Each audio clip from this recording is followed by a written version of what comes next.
It all begins in the year 2607, when the demonic race completely conquers every territory of humanity. In the midst of this total destruction, the only survivors left are the protagonist Chun-Hai and an SSE rank assassin. However, all of this chaos actually started 7 years earlier, when several demon kings suddenly appeared out of nowhere. One of them, Lenyu, mocks humanity, calling them pathetic and fragile trash. Then, with a cold and merciless expression, he prepares to end everything, declaring that the time has come for Chun-Hai to fulfill his one true purpose. A sinister red energy begins to gather in the Demon King's hand, radiating overwhelming malice. His intention is clear: to devour Chun-Hai and absorb all of his power. Without even a moment of hesitation, he unleashes a devastating attack straight at him. As Chun-Hai is swallowed by the violent surge of energy, memories begin to flood his mind: his sister, his companions, his master, and all the precious people he has lost. Consumed by rage and pain, he shouts that it was the demons who took everything from him, and because of that, he swears that he will drag the Demon King down to hell with him, even if it is the last thing he ever does. In that moment, Chun-Hai activates his supreme ability, Timeless Arc, releasing an unimaginable amount of power. The Demon King is thrown into complete shock, his body frozen, unable to move in the face of such overwhelming energy. Meanwhile, Chun-Hai's body begins to shine intensely, his power reaching its limit as he prepares to explode and take everything with him. At the very moment of the explosion, more memories flash before his eyes: his sister, covered in wounds, his master, and finally his parents during a warm and happy moment from his childhood. Regret fills his heart as he laments not being strong enough to protect any of them. Amid the blinding light, the Demon King curses the human race for being capable of such a terrifying act. Chun-Hai, filled with regret, thinks about how everything might have been different if he had found the demons lair sooner. Maybe he wouldn't have lost everything so quickly. Then, after the explosion, everything fades into darkness, until a faint light appears in the void. Suddenly, Chun-Hai opens his eyes, completely confused. He finds himself lying on a bed in an unfamiliar room. Sitting up abruptly, he mutters in shock, "Wait, shouldn't I be dead?" Looking around, trying to understand his surroundings, he slowly gets up and walks toward the window. To his surprise, he realizes that he is in the infirmary of a school. This leaves him utterly stunned, because the last thing he remembers is a world completely destroyed. After some time, Chun-Hai begins to accept this impossible reality somehow. He has returned 10 years into the past, back to his college days. Just then, a strange sound wave materializes in front of him, followed by a translucent screen announcing that the power of gluttony has been successfully integrated. Confused but curious, he quickly grabs his phone and checks the date, May 16th. At that moment, everything becomes clear. He has returned to the year 2057, exactly 3 years before the arrival of the Demon Kings. He remembers that in 3 years, the first demon, known as Rathrat, will appear, and that will mark the true beginning of the end. He was the one who opened the gates of the underworld, allowing the demonic invasion to begin. That moment became the starting point of humanity's total destruction, and the very reason Chun-Hai lost everyone he loved. But now, things could be different. If he defeats Rat, he might be able to stop the gates of the underworld from ever opening. Still, he pauses, questioning what exactly is part of this so-called power of gluttony. The strange screen has been floating in front of him ever since he woke up. When he touches it, it expands and begins displaying various pieces of information. Jiaoso, level 1. All attributes at 100. He is left confused, as he has never seen anything like this before. In his past life, he only fought using his awakened power, something extremely rare. The university he attends only recruits students who have the potential to awaken. However, in his previous life, he never awakened at all, becoming nothing more than a punching bag for others. Suddenly, the screen begins to glitch, and a class card appears, showing complete information. Chun-Hai immediately recognizes it was the exact class he had in his past life. He feels a surge of power flowing through his body and wonders if he has inherited his former strength. The class card continues to float before him. Just then, the door burst open. The one who enters is Malong, a flower enchanter of rank level. His friend rushes toward him with concern, asking if he is feeling better. Chun-Hai replies that he is fine and quickly realizes that he is the only one who can see the floating interface. Malong is shocked to see that all of Chun-Hai's injuries have completely disappeared. At that moment, Chun-Hai remembers this is Malong, his roommate. In his past life, Malong died on the 3rd day of the invasion. Seeing him alive right now confirms one thing without a doubt: he has truly gone back in time. Suddenly, Malong remembers the ranking tests and pulls Chun-Hai along, urging him to get ready. He insists that even without awakening, the test is important for graduation, and drags him out of the room. Outside, the university courtyard is bathed in the warm glow of the sunset. Many students are practicing their awakened abilities, while others are casually playing football to pass the time. Chun-Hai quietly remarks that it has been a long time since he has seen so many people alive. Malong is startled by such a strange comment and tells him to hurry up. But Chun-Hai can't stop thinking about how he lost everything. If he does nothing, that same future of despair will repeat itself. Because of that, he makes a firm decision he will act immediately and grow stronger as fast as possible. In this era, the only way to level up is by defeating monsters and clearing dungeons. The problem is that almost all demonic dungeons are controlled by powerful guilds. He analyzes his stats and compares them to the awakened students around him. Based on his past experience, he tries to estimate what rank he would achieve in the test. Looking at Malong, he becomes certain that he is already much stronger than him now. Suddenly, a basketball comes flying out of nowhere and slams straight into Malong's face, knocking him to the ground before he can even react. A group of guys sitting on the stairs notices them and immediately recognizes the two. Their leader smirks and comments that they seem to have recovered pretty well from last time. Malong freezes in fear and stammers that they were just unlucky. Meanwhile, Chunhai stares coldly at the group of bullies. Their leader smirks with disdain and says he already knew the two were tougher than they looked. Then he complains that they should have brought drinks, since they knew he would be there playing. Malong panics and hurriedly says he will go buy the drinks right away. But Chunhai stops him, calmly saying that none of this is their fault. As he looks at the bully, memories from the past come rushing back. He remembers how these same guys used to shove his head underwater, claiming they were helping him. Back then, the leader and his group would beat him mercilessly. Even though Malong was terrified, he always tried to defend him, but it never worked. The leader, Zhou Zhang, would laugh and say he was just helping to stimulate the protagonist awakening. While Chunhai suffered, the others would laugh endlessly. And once he passed out, they would grow bored and simply walk away. Every time, Malong would run to him, finding him lying on the ground, battered and broken. Chunhai would cry, wondering why they never left him alone. With that memory, he realizes something important. The evil in this world doesn't exist only in demonic dungeons, but also within humanity itself. Back in the present, Zhou Zhang repeats that they should have brought drinks. Malong, trembling with fear, offers once again to go buy them. But Chunhai interrupts him and says that the ones who should be apologizing are them. The bully is caught off guard by this sudden change in attitude. Malong, completely panicked, asks what he is saying. At that moment, Gan Cheng, a flower warrior, steps forward with glowing hands. But Chunhai meets him with a cold, unwavering gaze. He remembers that this guy only acts so arrogantly because of his powerful older brother. Around them, the surrounding students begin whispering, mocking them and calling them the weakest and most useless in the school. Gon steps right up to Chunhai, his face just inches away, and asks in a threatening tone, "What do you think you're doing?" Chunhai simply replies in a calm and steady voice, telling him to stop bothering them. Enraged, the bully shouts that he needs another beating and throws a punch. But in the next instant, Chunhai blocks the attack with unbelievable ease. The fist stops midair, leaving Gon completely stunned. The crowd around them falls silent, their jaws dropping in disbelief. Everyone knew that Chunhai hadn't even awakened. So, how was this possible? Furious, the bully curses at him and demands to know if he dares to challenge him. Chunhai smirks slightly and replies that he will use him to test his new powers. At that moment, his class transformation completes. He becomes an electric assassin, his attributes drastically enhanced. Malong is left in shock, asking when his friend had awakened. Meanwhile, Chunhai stands still, yellow lightning crackling all around his body, radiating overwhelming power. Gongsheng, unwilling to back down, activates his indestructible demonic armor. With a furious roar, he charges forward, shouting that he will make Chunhai taste his own fist. But Chunhai effortlessly dodges the attack and prepares a swift counter-strike. With a clean, precise strike, Chunhai's fist slams directly into the bully's face. The impact is so powerful that the guy is sent flying across the courtyard. Both the crowd and Malong are left in absolute shock at the unbelievable scene. Lying on the ground, Gongsheng curses loudly and accuses Chunhai of using a cheap shot. Then he yells at his friends, asking if they're just going to stand there and watch. However, one of them is so terrified that he can barely speak because now Chunhai looks overwhelmingly intimidating. Seeing this, another bully loses his temper and charges forward, shouting that he will finish him. But Chunhai effortlessly grabs his arm mid-attack, stopping him completely. With his hand glowing in yellow lightning, he twists the bully's wrist, making him scream in pain. Chunhai looks at him coldly and says he is far too weak to face him. Then, without hesitation, he delivers a devastating punch straight to the center of his face.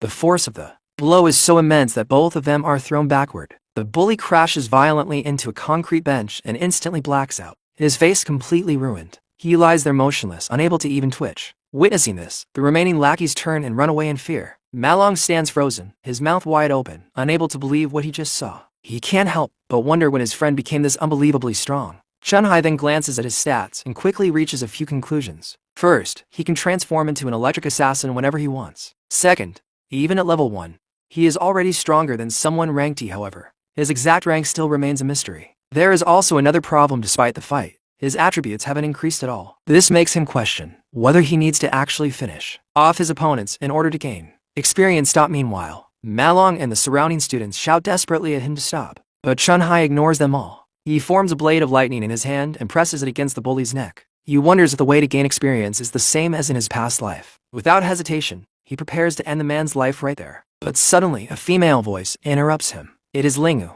the vice president of the student council. She calmly states that the punishment is already enough and assures him that after this, the guy will never dare to lay a finger on them again. Hearing this, Chun-Hai withdraws his attack. The bully collapses onto the ground, completely beaten and unconscious. Deep down, Chun-Hai knows he wasn't actually going to kill him, but he needed to draw a clear line. Because people like that would never stop causing trouble unless they were truly intimidated. The remaining lackeys, watching from a distance, are completely terrified. In stunned silence, they watch as the two so-called weakest students walk away together. Meanwhile, Lingu observes them leaving, a faint smile forming on her lips. Later that night, inside the university's male dormitory, Malon excitedly tries to convince the others that Chun-Hai has truly awakened. He explains how Chun-Hai completely humiliated Gongsheng and how even the gang no longer dares to look at them. However, the roommate Shangzu, a core mage, refuses to believe the story. Grabbing Malon, he questions why someone that strong would still need train. Another roommate, Zhang Yu, a flower enchanter, also thinks Malon has gone crazy. They complain that the four of them ended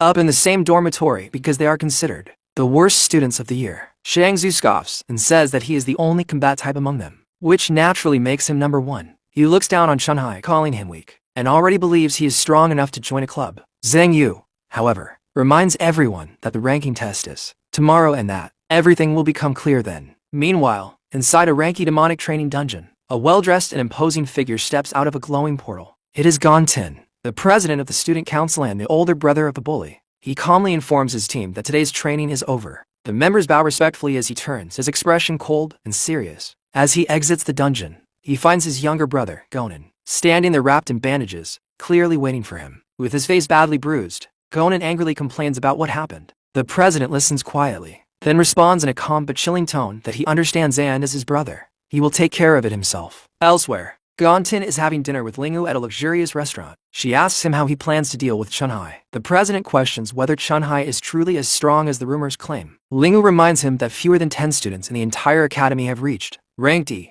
and since most students don't have access to dungeons, they can never reach that level. Her words carry weight, hinting that Chun-Hai's sudden strength is something far from normal. At the same time, Chun-Hai is pushing himself through intense training. He runs 20 kilometers with 100 kilograms strapped to his back, knowing that basic physical training is essential for strengthening the body of an awakened individual. Even so, he understands that he is still far from where he needs to be. His thoughts drift to the year 2060, the year the Demon King Ratra appeared. That was the day his only remaining family, his sister Sai, lost her life. It was also that same demon who opened the gates of the underworld, allowing the others to invade. Standing in the pouring rain, his face soaked, Chun-Hai sets his first major goal: to defeat the Demon King Rat. He knows that over the next 3 years, that monster will only grow stronger. Suddenly, his phone vibrates inside his jacket. He pulls it out and sees that he's receiving an important call. To his shock, the caller is his sister, Sai, the very person he believed he had already lost forever. His hands tremble as he answers, unsure of what to say. On the other end, she casually asks why he had called her so many times. Cheerfully, she mentions that if she wins the prize she's aiming for, it will solve their rent problems. Noticing his silence, she asks why he isn't responding. With tears filling his eyes, Chun-Hai finally speaks, saying it's nothing serious, just that it feels like it's been a long time since he heard her voice. Confused, she replies that they had just seen each other 2 days ago, then quickly hangs up. In that moment, Chun-Hai fully understands everything has truly started over. With renewed determination, he begins running again, faster and harder than before. This time, he is not training just for power, he is doing it to protect everything he once lost. Later, back at the dormitory, he takes a shower, feeling his younger body gradually adapting. Wrapped in a robe, he begins to think about his next step. If he wants to level up, he must enter the demonic dungeons, but all of them are controlled. Chun-Hai wonders how he is supposed to fight monsters if he has no access to any dungeons. Then, he remembers the mysterious power of gluttony. Suddenly, the system begins to activate, and without warning, it pulls his consciousness inside. In an instant, Chun-Hai feels himself falling freely through a strange digital void. A red, ominous energy drags him downward at incredible speed until he crashes into an unfamiliar place right in front of a massive, sinister tower. Just moments ago, he had been peacefully asleep, but now he finds himself in this bizarre and dark landscape. Completely disoriented, Chun-Hai looks around, trying to understand where he is. His eyes fix on the towering structure before him, its presence overwhelming and eerie. He wonders what purpose such a tower could possibly serve. Suddenly, strange sounds echo through the area, and grotesque creatures begin emerging from the ground. A system screen appears, identifying them as Hank's death dogs. At that moment, Chun-Hai realizes he might be inside a demon lair. Immediately, another system notification appears, announcing that his class is changing. Lightning burst from his hand as the transformation completes. He becomes a lightning assassin. Without hesitation, he decides to deal with the monsters in front of him. One of the creatures lunges at him, but he effortlessly dodges the attack. In the next instant, he counters with a powerful kick, striking the beast with overwhelming force. As soon as the creature is defeated, he receives 3 items called Forest of Death. With his current strength, Chun-Hai continues fighting without any difficulty. He quickly realizes that dealing with these ranky monsters is incredibly easy for him now. This confirms one thing: this is not a dream. After gaining 52 experience points, he levels up to level 2, feeling a surge of satisfaction. His status window updates, showing that he has reached level 2 and gained a bonus of 5 points in all attributes. At that moment, Chun-Hai finally understands he has gained access to an entire demon lair all for himself. Just then, a larger creature appears. Instead of hesitating, he decides to use this place to test his limits. He attacks the monster head-on, defeats it, and gains even more experience, reaching level 3. After the battle, a strange message appears above the corpse of the defeated creature. Chun-Hai stares at it in confusion, completely puzzled by what he has seen. The word Devourer stands out, making him question what it could possibly mean. Suddenly, a bright light begins to glow in the palm of his hand. He wonders if this is the true power of gluttony. In the next moment, a red energy pulls the essence of the monster directly into his hand. Chun-Hai closes his fist, absorbing all of the creature's power. The monster's body then transforms into a card containing all of its information. Realizing what just happened, Chun-Hai is left stunned. He understands that he can devour his enemies and turn them into his own classes. His eyes widen in disbelief. This ability is exactly what he needed. At that moment, he recalls how in the past he recalls the moment when he first activated this mysterious power. And at the same time, memories of the Demon King he faced in the future come rushing back. That power was actually the ability of the Demon King Lanwei. Now he finally understands the power of gluttony once belonged to that king, and somehow he has stolen it for himself. Normally, a person can only possess a single class, each with its own strengths and weaknesses. But now, Chun-Hai holds 2 classes at once. A bold thought forms in his mind. If he continues devouring monsters, then he might be able to gain countless classes and potentially limitless power. As he processes this new reality, he begins to question why he was given such an ability, and what the true purpose of that demonic tower behind him could be. Suddenly, a terrifying force slams into him, sending him flying backward. A crushing pressure weighs down on his body, making it hard to even breathe. What the hell is happening? He mutters, struggling to stand. Then, from the top of the staircase, a sinister figure appears. In a cold, eerie voice, it says that he has finally arrived, that it has been waiting for him. The skeletal figure, cloaked in darkness, calls him by name Chun-Hai. In this world, awakened individuals are ranked based on their combat power, from rank E all the way up to rank S. Yet Chun-Hai can barely remain standing under the overwhelming aura of the beam before him. He remembers that in his previous life, he had nearly reached rank S, but right now, he is barely around rank D. And the creature standing in front of him is undoubtedly an S-rank monster. The gap in power between them is beyond enormous. He cannot understand how a place like this demon lair could contain such a terrifying being, nor how it knows his name. Even after exchanging several blows, Chun-Hai realizes something chilling. The enemy had countless chances to kill him, yet it didn't. Instead, the monster simply strikes him with brute force, sending him flying again and again. As he crashes onto the ground, battered and bruised, Chun-Hai notices something strange. The enemy is deliberately avoiding his vital points. It is not trying to kill him, only to break him down. The boss stares at him and asks if he plans to keep resisting. With his entire body aching, Chun-Hai understands the monster wants him to surrender. Then, the creature offers him a choice. Stay here and protect the demonic tower at its side. But with a determined gaze, Chun-Hai rejects the idea instantly. There is no way he would ever choose to remain trapped in this hellish place. In response, the boss attacks, releasing a beam of light that pierces straight through his body. Chun-Hai is thrown into complete shock by the severe wound he receives. The monster coldly asks if he really thought he would be spared, explaining that it had only shown patience because Chun-Hai was the only one capable of reaching this place. Moments later, the boss releases a dark energy that spreads into the fallen monsters around them. The entire area becomes engulfed in a sinister aura as the creature asked one final time, will he stay or be crushed without mercy? Despite his injuries, lightning begins to surge across Chun-Hai's body. His decision has already been made. With a fierce shout, he declares that his choice is to defeat the monster right here and now. The creature finds his words laughable and charges forward with its weapon. But this time, Chun-Hai blocks the attack. His eyes sharpen with focus as he prepares for his next move. During the fight, he has noticed a pattern in the enemy's attacks. Before each strike, there is a delay of 0.4 seconds, just enough time for him to predict the trajectory and dodge successfully. And after every attack, there is a brief opening of 0.2 seconds. Now, he plans to exploit that very gap, while the enemy is left exposed. Seizing that brief opening, Chunhai forms a blade of lightning and thrusts it forward, piercing straight through the boss's heart. Though it isn't a fatal blow, the strike is enough to paralyze the monster for a few crucial seconds. Knowing the enemy is far too fast to finish off directly, Chunhai immediately activates God of Thunder and dashes away. Those few seconds are all he needs to escape. As he runs, he reveals that he had been carefully observing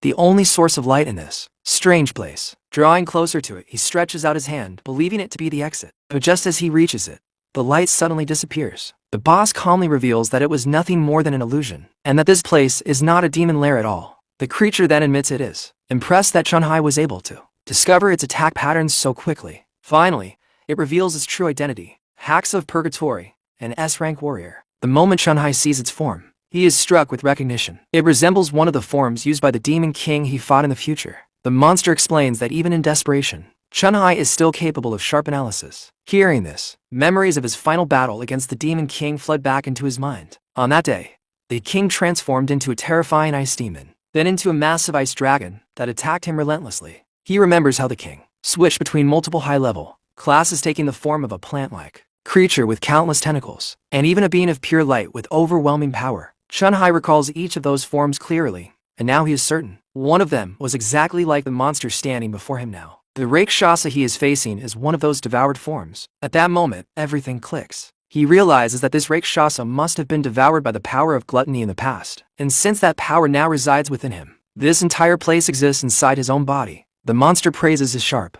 mind and declares him worthy of everything within this realm. Confused, Chunhai asks what he means. Suddenly, a key appears before him, an SSS rank item known as the Key of the Void.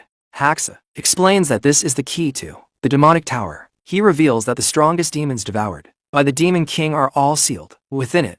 The creature tells Chunhai that he must devour them as well, use them all as fuel to grow stronger. Holding the key, Chunhai asks why the monster is helping him. Haxa answers that even among demons, there is good and evil, and the Demon King slaughtered his people. That is why he has been waiting for a chance at revenge. And now, Chunhai is that chance. Still confused, Chunhai asks who exactly he is talking about, but Haxa only replies that all the answers lie within the tower. Then, without hesitation, the monster offers his own power to Chunhai, so that the Demon Kings can one day be made to pay. Chunhai is left speechless, repeating the offer in disbelief. Haxa raises his voice and declares that from this moment on, Chunhai must become unstoppable. He warns him that the demons inside the tower will not be as easy to defeat as he was. That is why he must endure everything, conquer each one of them, and climb to the very top, until the day he devours every single Demon King, without exception. Because only a man with such unbreakable determination, someone who refuses to give up no matter the cost, is worthy of inheriting his power. And with those final words, monster disappears. The energy of Haxa slowly rises into the air and flows directly into Chunhai's hand. At that moment, the system announces that he has devoured the power, and his level surges all the way up to level 10.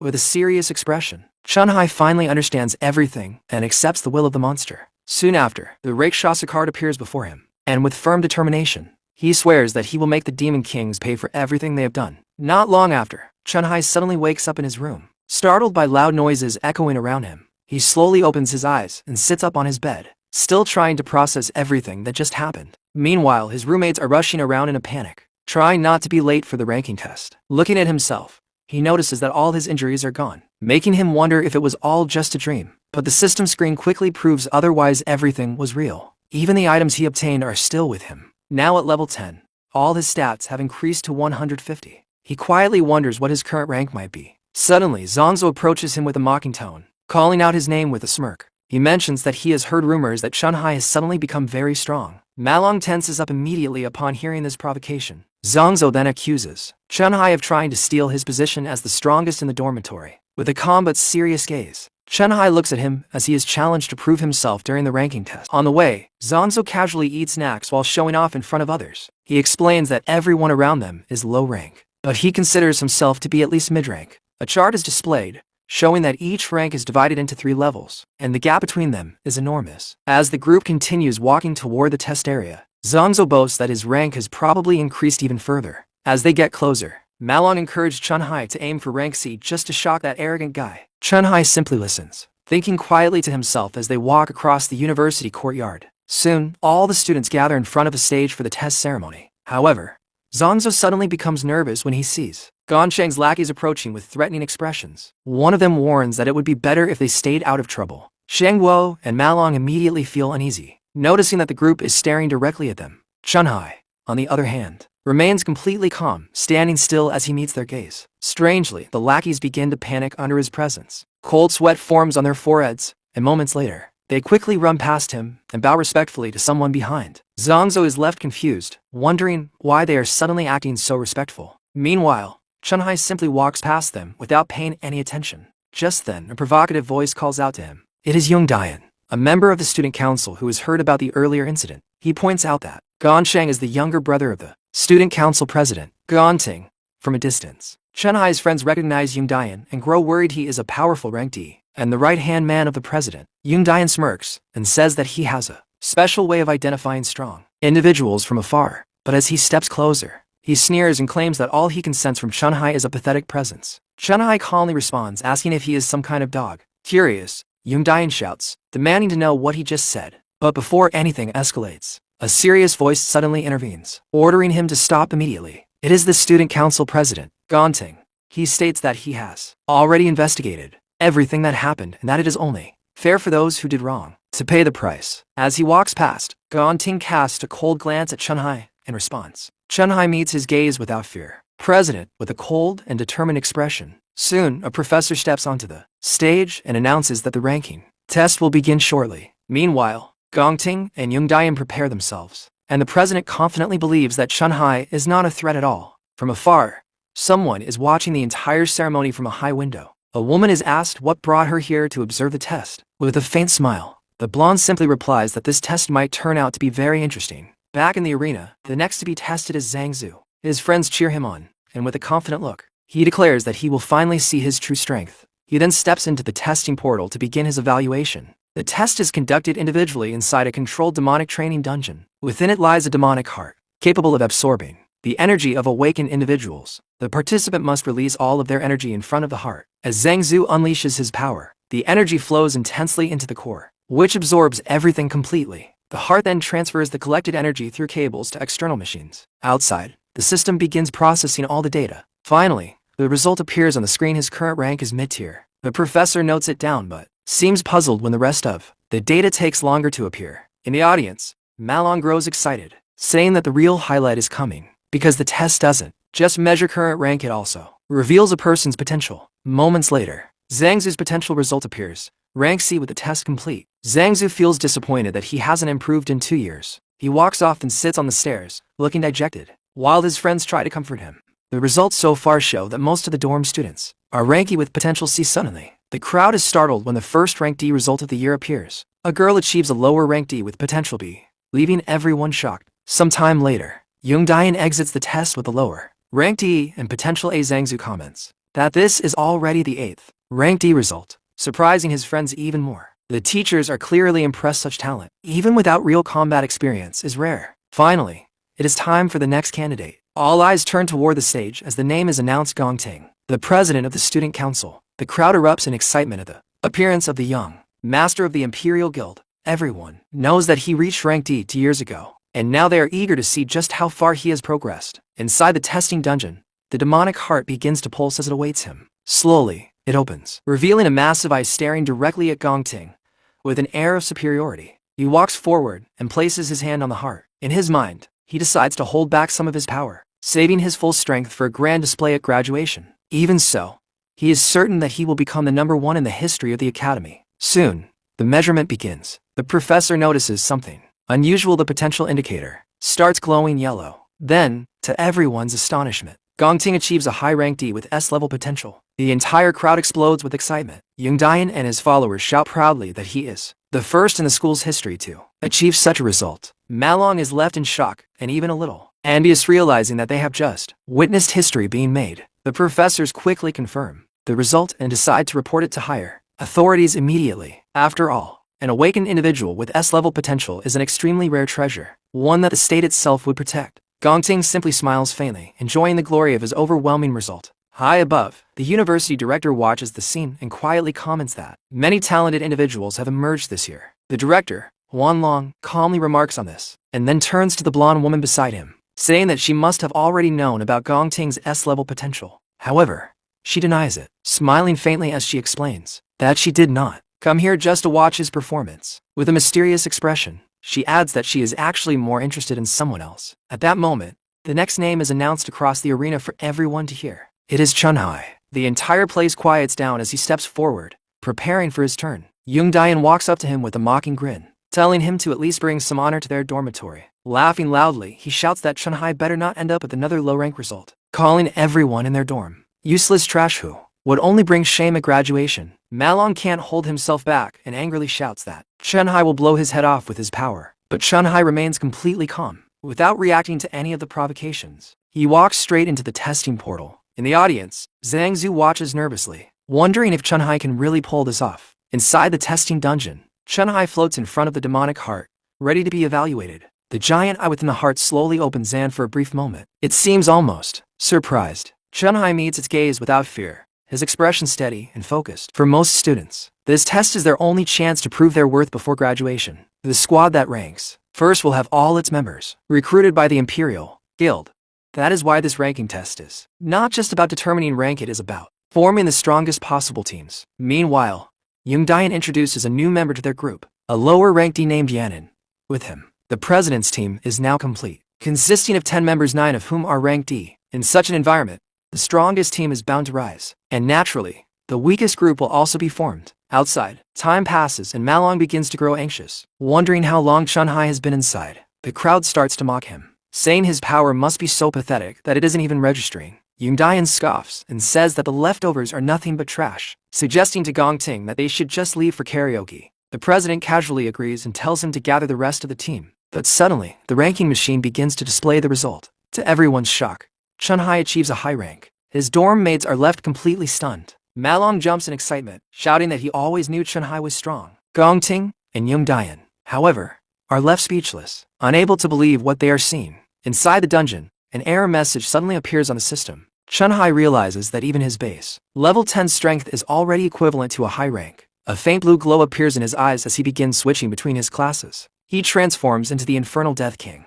deciding to test one of his weaker devoured classes. Immediately, the rank meter begins to flicker, and then updates again. To everyone's disbelief, his rank rises to mid-rank C. The entire crowd erupts in chaos. Malong and the others shout in disbelief, unable to understand what is happening. Gongting grows furious, insisting that rank C is impossible, and that the machine must be broken. Even the professors are confused, questioning whether the system is malfunctioning. Inside, the demonic heart begins to tremble as if it is afraid. Chunhai quickly deduces that his stronger classes must be far beyond rank C without hesitation. He switches again, this time into Haxa of Purgatory, unleashing his true power. The moment this transformation occurs, the giant eye of the demonic heart widens in pure terror. Outside, the sky suddenly darkens. Purple clouds gather, forming a massive vortex above the arena. All the students look up in fear, unable to comprehend the bizarre phenomenon unfolding before them. Gongting and Young Dian stand frozen, completely speechless. Chunhai's friends whisper in shock, saying that a monster has been born in their dormitory. At the same time, the potential meter begins to malfunction. The readings fluctuate wildly before displaying an unimaginable result. His potential has reached an S level, and then continues rising. The professor shouts in disbelief, asking how it's even possible for another S-level potential to appear. Gongting collapses to his knees, unable to process what he is witnessing. Then, the system flashes a warning danger. The potential reading continues to rise, surpassing all known limits. The display glitches, showing an SS level before completely breaking down. The system can no longer measure it. It declares his potential undetectable, exceeding its maximum capacity. Young Dian screams in panic, even as blood drips from his nose in shock. In the next instant, the machine explodes into pieces, shattering along with the massive screen. The professors panic, shouting that the demonic heart has been overloaded. They rush into the dungeon, desperate to ensure the student inside is safe. But when they arrive, they are left stunned. The demonic heart is completely lifeless, destroyed beyond repair. The professors look at each other in disbelief, wondering if the heart burned out due to excessive energy. Meanwhile, Chunhai stands there calmly, thinking to himself that he may have overdone it and accidentally destroyed the heart. Chunhai realizes that the power of gluttony can even devour the core of a machine.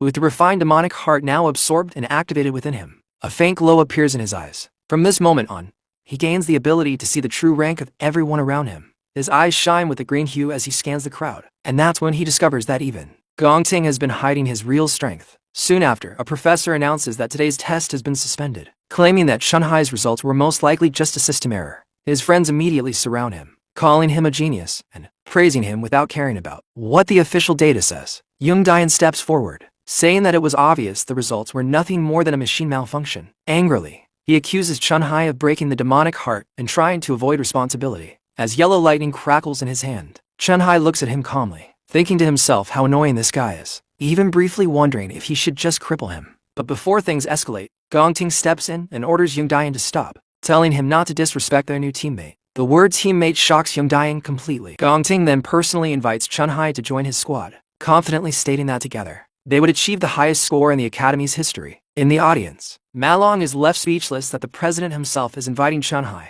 Meanwhile, Youngdian becomes uneasy, realizing that if Chunhai joins, someone in the team will likely be replaced. He questions what right Chunhai has to join them, but since the invitation came directly from Gongting, he cannot object. Forcing a smile, he extends a reluctant welcome. However, Chunhai simply slaps his hand away and calmly says that he is not interested. The sudden rejection leaves both Youngdian and Gongting stunned. Youngdian angrily shouts that their team is the #1 in the school, but Chunhai replies, indifferently, that it has nothing to do with him, and that all of this is just too noisy. Youngdian becomes so furious that he practically starts fuming. The crowd is in disbelief. No one can believe that Chunhai actually dared to reject the president's invitation. Soon, rumors begin spreading that he wants to take first place all for himself. His friends, however, are amazed by his boldness, quietly admiring his courage. Gonin, on the other hand, says it's fine, explaining that his brother Gongting has his own way of doing things. Later, in the university courtyard, students walk around casually after the test. High above, Director Wan Long sighs, saying it's a shame that the two didn't form a team. But the blonde woman smiles, saying that this situation is far more interesting. She explains that Gongting was born into privilege and that rejection, like this, is nothing less than a declaration of war. A young man beside her agrees, adding that the president is not someone easy to deal with. Meanwhile, Youngdian is still furious, insisting that Chunhai only gained attention because of a system error. Gongting, however, begins to wonder if the test was truly wrong. Deciding not to risk his position at the top, he remains cautious. Youngdian offers to teach Chunhai a lesson on his behalf, but Gongting asks coldly if he really sees him as that kind of petty person. Startled, Youngdian immediately apologizes. Gongting then says he is not in the mood for anything else and tells the others to go on without him. With a serious expression, he makes it clear that whatever they choose to do has nothing to do with him. Youngdian understands the message, but with a sly smile, he repeats those same words, making it clear that he intends to act on his own. About 10 minutes later, he receives unexpected news. Chunhai is no longer at the school. One of his lackeys informs him that they heard that our hero had said he was heading home for a while. With a sinister smile, Youngdian realizes that luck is on his side. Deciding that it would be far more convenient to deal with Chunhai outside the school, he quietly prepares to make his move. Meanwhile, Chunhai walks calmly through the streets, listening to music as if nothing happened. His mind drifts back to his past life, recalling a tragic incident an elite guild team once encountered. A powerful demon inside a hidden lair. That demon, known as Wrath, annihilated the entire team before descending upon the human world. In this life, Chunhai forms a clear plan. He must locate Wrath's lair as quickly as possible. But to begin, he needs a large amount of money. In the future, the Mitro Monster Exchange will become the largest marketplace in the country, a central hub for buying and selling awakened equipment. For now, it is also the fastest way for him to earn money. Arriving there, he hands over several monster fangs to an evaluator, who looks surprised. Chunhai calmly explains that they dropped from a monster. A staff member recognizes them as Sangan fangs, items from a rank-level monster. She explains that they can be crafted into scepters or refined into powder. The evaluator, however, dismisses it, saying it's normal not to recognize such small rank items. Complaining about the lack of high-level customers lately, he lazily passes the task to a new employee and leaves with an excuse. The young staff member processes the items and hands Chunhai the payment. With 18,000 in hand, he realizes it's enough to temporarily solve his rent problem. She politely asks if he needs anything else. At that moment, a purple energy begins to flow from his hand. In front of her, Chunhai summons a massive sword and asks her to evaluate it. The girl is left in awe, staring at the enormous and beautifully crafted weapon. She admits she has never seen anything like it before, but she can sense that it is at least rank B, or maybe even rank A. From a distance, the evaluator scoffs, saying that rank A weapons are worth millions and that he has never even seen one before. Just then, a man in a suit walks in and calmly says that the young man is correct, but not in the way they think. The evaluator immediately assumes his boss is agreeing with him. However, the man reveals the truth: the sword is not rank B or A. It is a weapon from the lands of Purgatory, a rank S item. Both the evaluator and the young employee are left completely stunned, unable to believe what they just heard. Without hesitation, the man warmly shakes Chun-Hai's hand, welcoming him as an honored guest. The evaluator stands there, speechless, as Chun-Hai is invited into a VIP room and told to request anything he desires. Chun-Hai smiles slightly to himself, thinking that the right person has finally appeared. The man introduces himself. His name is Tindy. Inside the VIP room, Tindy personally serves a special tea to his distinguished guest. He then asks Chun-Hai what he wants in exchange for the equipment. Chun-Hai calmly replies that he needs 1 million. Tindy is completely shocked, asking if he heard correctly. Only 1 million. He explains that a weapon of that level could easily be worth tens of millions in the market. But Chun-Hai clarifies his intention. He does not want to sell the sword. Instead, he wants to use it as collateral for a loan. A 1-month loan. The manager is left stunned, wondering what kind of student would come up with something like this. He begins to speculate, could this young man be a wealthy heir, or perhaps a genius? Either way, he is clearly far from ordinary. Chun-Hai calmly states that he will repay everything in full the following month, along with 10% interest. Hearing this, the manager asks the staff member to leave them alone for a moment. Now alone with him, the man starts putting the pieces together. He says that if he's not mistaken, Chun-Hai must be a senior at the National University, about to graduate. He knows that the graduation combat exam is in 1 month, and that the prize for first place is exactly 1 million. With a knowing smile, the manager looks at him and asks if he is confident in taking first place. Chun-Hai remains silent, but the seriousness in his eyes confirms everything. The man understands. Immediately, this boy needs money for something urgent and critical, and so he decides to make a bold move. Instead of 1 million, he offers 15.5 million in cash, completely interest-free for 1 month. Extending his hand, he tells Chun-Hai to consider it a gesture of friendship. Chun-Hai is genuinely surprised by such a generous offer. The manager assures him that everything will remain confidential and expresses his hope to do more business together in the future. Chun-Hai is impressed by the man's sharp insight. Now he truly understands why this person will one day become the best in the industry. He accepts the handshake, knowing deep down that he cannot defeat Wrath alone. At that moment, it becomes clear to him he will need reliable allies to win. Placing his hand on a magical contract scroll, Chun-Hai finalizes the agreement. The contract is sealed, and he receives a notification confirming the transfer of the funds. The manager then asks what he plans to use in the graduation exam and offers to lend him equipment. He admits he doesn't have any rank S items available, but can provide several rank A and rank B weapons. However, Chun-Hai declines. As particles of light gather in his hand, he summons another identical sword, making it clear that he already has everything he needs. The manager and the staff are left completely stunned, unable to believe what they are witnessing. After that, Chun-Hai politely takes his leave. As he walks away, the manager watches him and calls him a true hero. Soon after, he promotes the young staff member for successfully handling such an important client. Standing near the window, Chun-Hai pauses and mentions that he has one more thing to take care of. Before leaving, he purchases an item he needs. Then, stepping out of the equipment shop, he takes a taxi toward his next destination. He soon arrives at a large bus station, his objective clear in his mind. As he stands there, memories of his past life surface once again.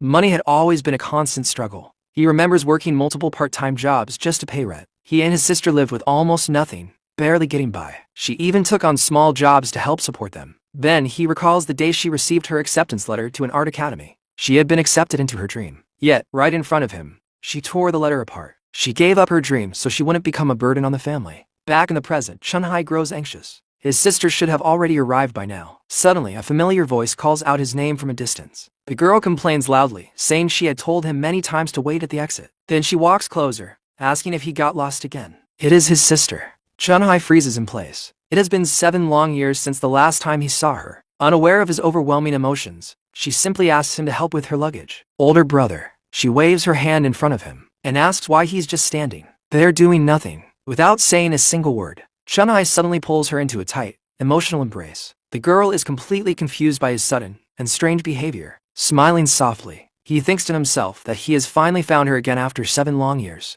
Still trapped in his strong grip, his sister struggles and then forcefully pushes him away, shouting that he's suffocating her. She complains about his weird behavior and jokingly asks if he just got rejected by someone. As they walk together, she begins chatting about her trip, telling him everything in her usual lively tone. Chun-Hai watches her quietly, a determined smile on his face, simply happy to have her back. In his heart, he makes a silent vow this time. No matter what happens, he will never let her suffer again. However, ahead on their path home, a group of thugs is already waiting in a dark alley. Inside the alley, the leader orders his men to stay hidden. With a cruel smile, he swears to teach Chun-Hai a lesson for daring to stand up to him. One of the lackeys hesitates, asking what if they go too far. But the leader dismisses it, saying the boy deserves it for his attitude. He recalls Chun-Hai telling him to stop being loud and to stop bothering others. Enraged by that humiliation, he commands his men to beat him until he can no longer walk. Beside him stands an assassin named Hangtae, holding a blade with a sinister grin, ready to strike. Meanwhile, completely unaware of the danger, the siblings continue walking peacefully.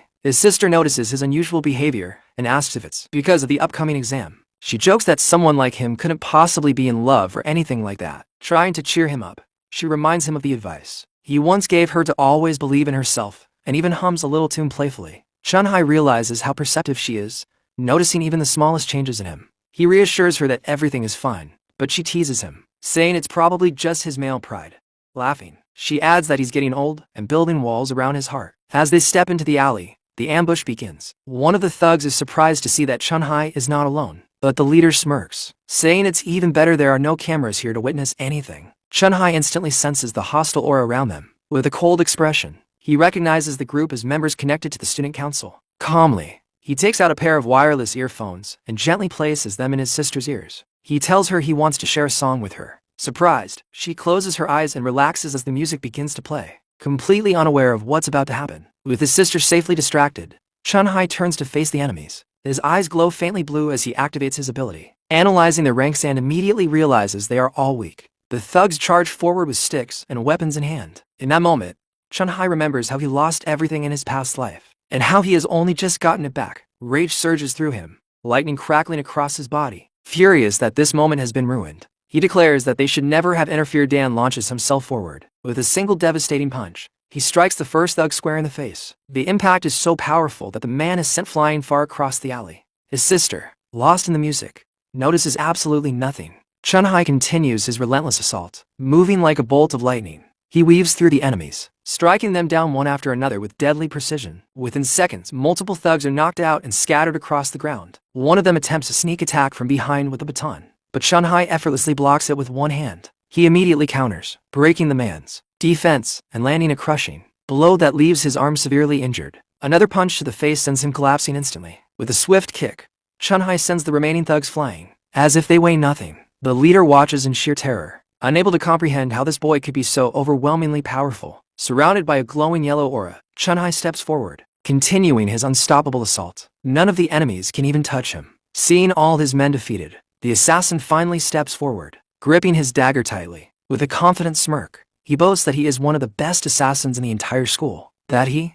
would never lose. The thug shouts that Chun-Hai doesn't stand a chance and charges forward with everything he has, aiming for a final attack. But Chun-Hai easily sidesteps the strike and delivers a precise blow straight to his head. The force of the impact is so overwhelming that the leader is sent flying uncontrollably through the air. Chun-Hai's fist slams hard into the enemy's jaw, and with a final crushing strike, he drives the leader straight into the ground with terrifying power. The man crashes down without any chance to retaliate, completely defeated as his body hits the alley floor. Lying there, barely conscious, the leader sees a terrifying shadow looming over him. Slowly, the figure reveals itself. It's Chun-Hai, staring down at him with glowing red eyes. With a cold and merciless expression, he reminds the man that he had already warned him not to interfere again. His voice turns sharper as he asks if the thug is incapable of understanding human language. The man trembles in pain and fear, finally realizing that the ranking test results were not wrong at all. Before he can say anything, Chun-Hai grabs him tightly and presses a lightning-formed blade against his face, ordering him to shut up.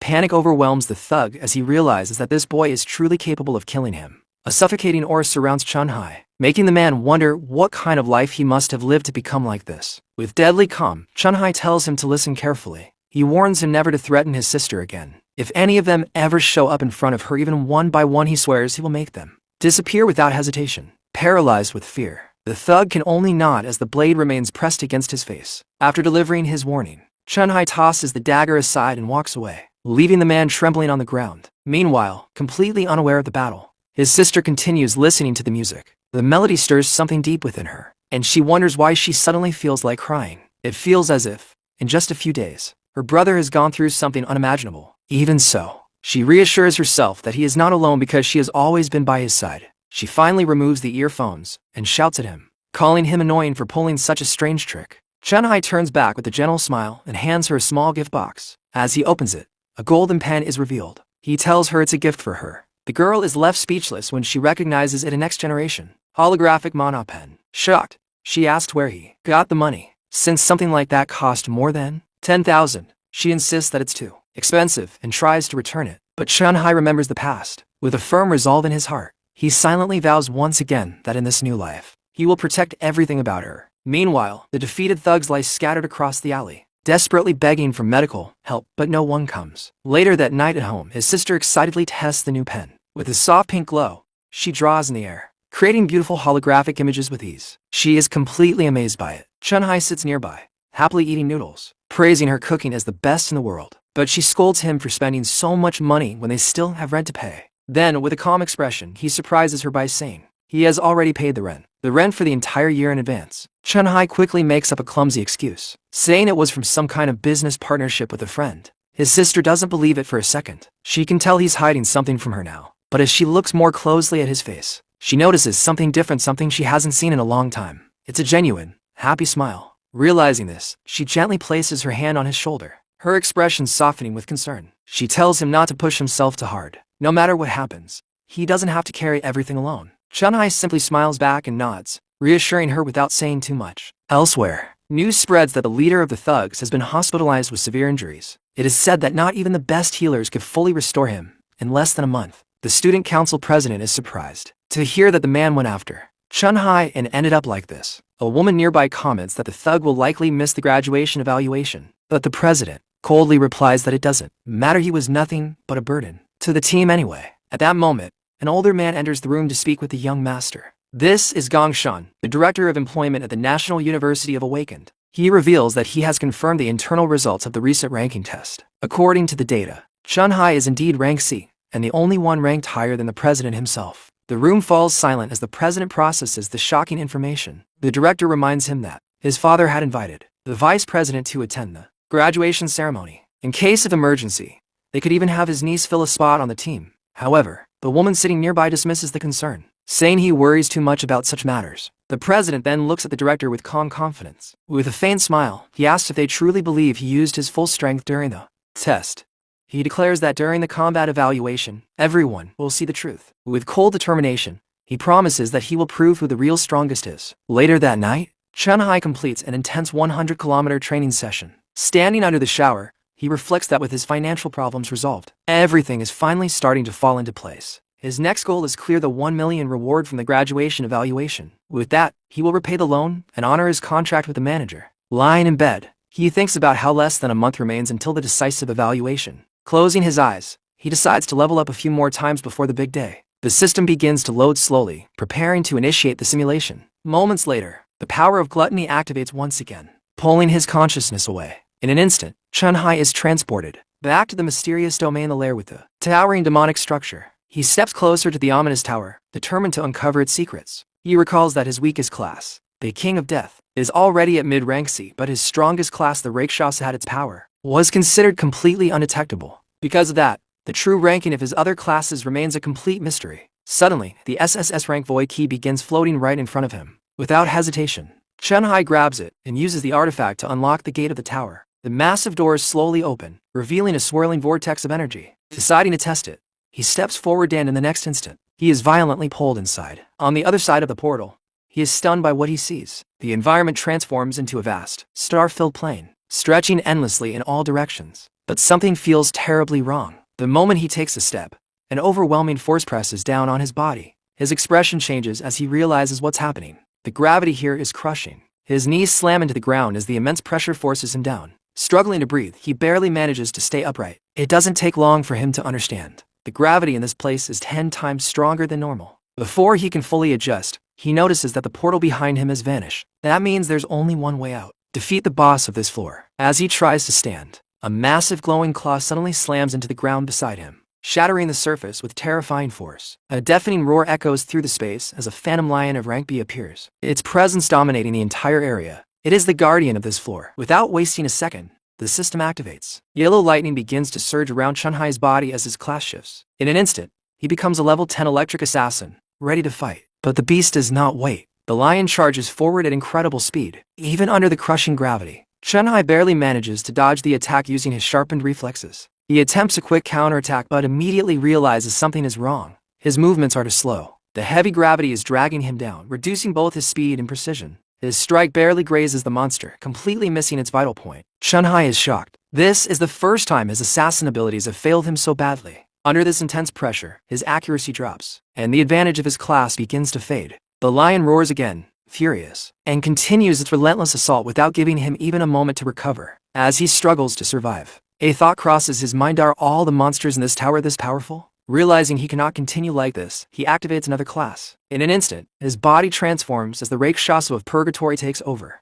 His appearance shifts, and a terrifying aura surrounds him. With this transformation, his strength and endurance surge dramatically, allowing him to withstand the extreme gravity. Now, the tide begins to turn. With overwhelming force, Chunhai throws a devastating punch straight at the beast. The impact shakes the ground itself. Then, using his ability to manipulate gravity, he amplifies the weight of his strike, slamming the lion deep into the ground. The power of his blow increases by over 600%, and within this high-gravity environment, its destructive force is amplified nearly 60 times. The beast is thrown into complete panic, unable to withstand such monstrous power. It roars in desperation, declaring that Chunhai will never be able to stop it, but its resistance is meaningless. Under the crushing force, the lion's body begins to collapse. Moments later, it explodes under the immense gravitational pressure. Completely destroyed, silence returns to the battlefield. Chunhai stands there, breathing heavily. His hand is badly injured from the overwhelming force of his own attack. Can barely breathe. Lying at the bottom of the crater, Chunhai notices that he has received a phantom lion bone as a reward for his victory. With the 1200 experience points he gained,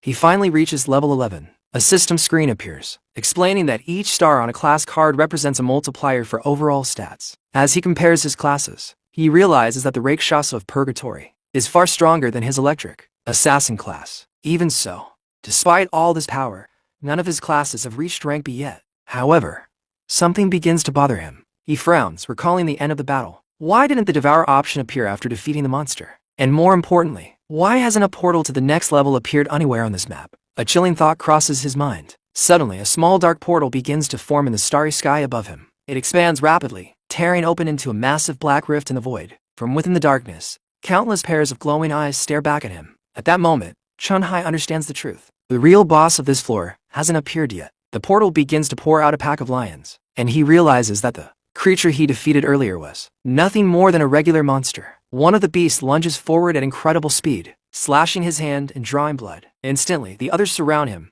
attacking from all directions without mercy. Overwhelmed, Chunhai recalls Hakaza's warning about the endless suffering that awaited him inside the tower. The voice from the past echoes in his mind, reminding him that he must endure everything if he wants to grow stronger. His body battered and his face covered in injuries, he clenches his teeth and understands he must overcome every challenge, no matter how brutal. Then suddenly, he wakes up, gasping for air. Chunhai finds himself back in his bed. It was all a dream, or at least, it should have been. Sitting up, still shaken, he tries to process the intensity of what he just experienced. When he touches his body, he can almost feel the lingering pain, as if the battle had truly happened. In that moment, he realizes a harsh truth. There are no shortcuts to becoming powerful in this cruel world. The scene shifts to the university hall, where the graduation ceremony is about to begin. In the audience, Gong Chuan, the director of career services, watches everything closely. Around him, students whisper among themselves, noting that high-ranking officials from the Guild Alliance have come to observe the exam this year. One student remarks that this must be the reason why the rules have changed. Now, each team must consist of 5 members, and at least one of them must meet a minimum rank requirement. At the front,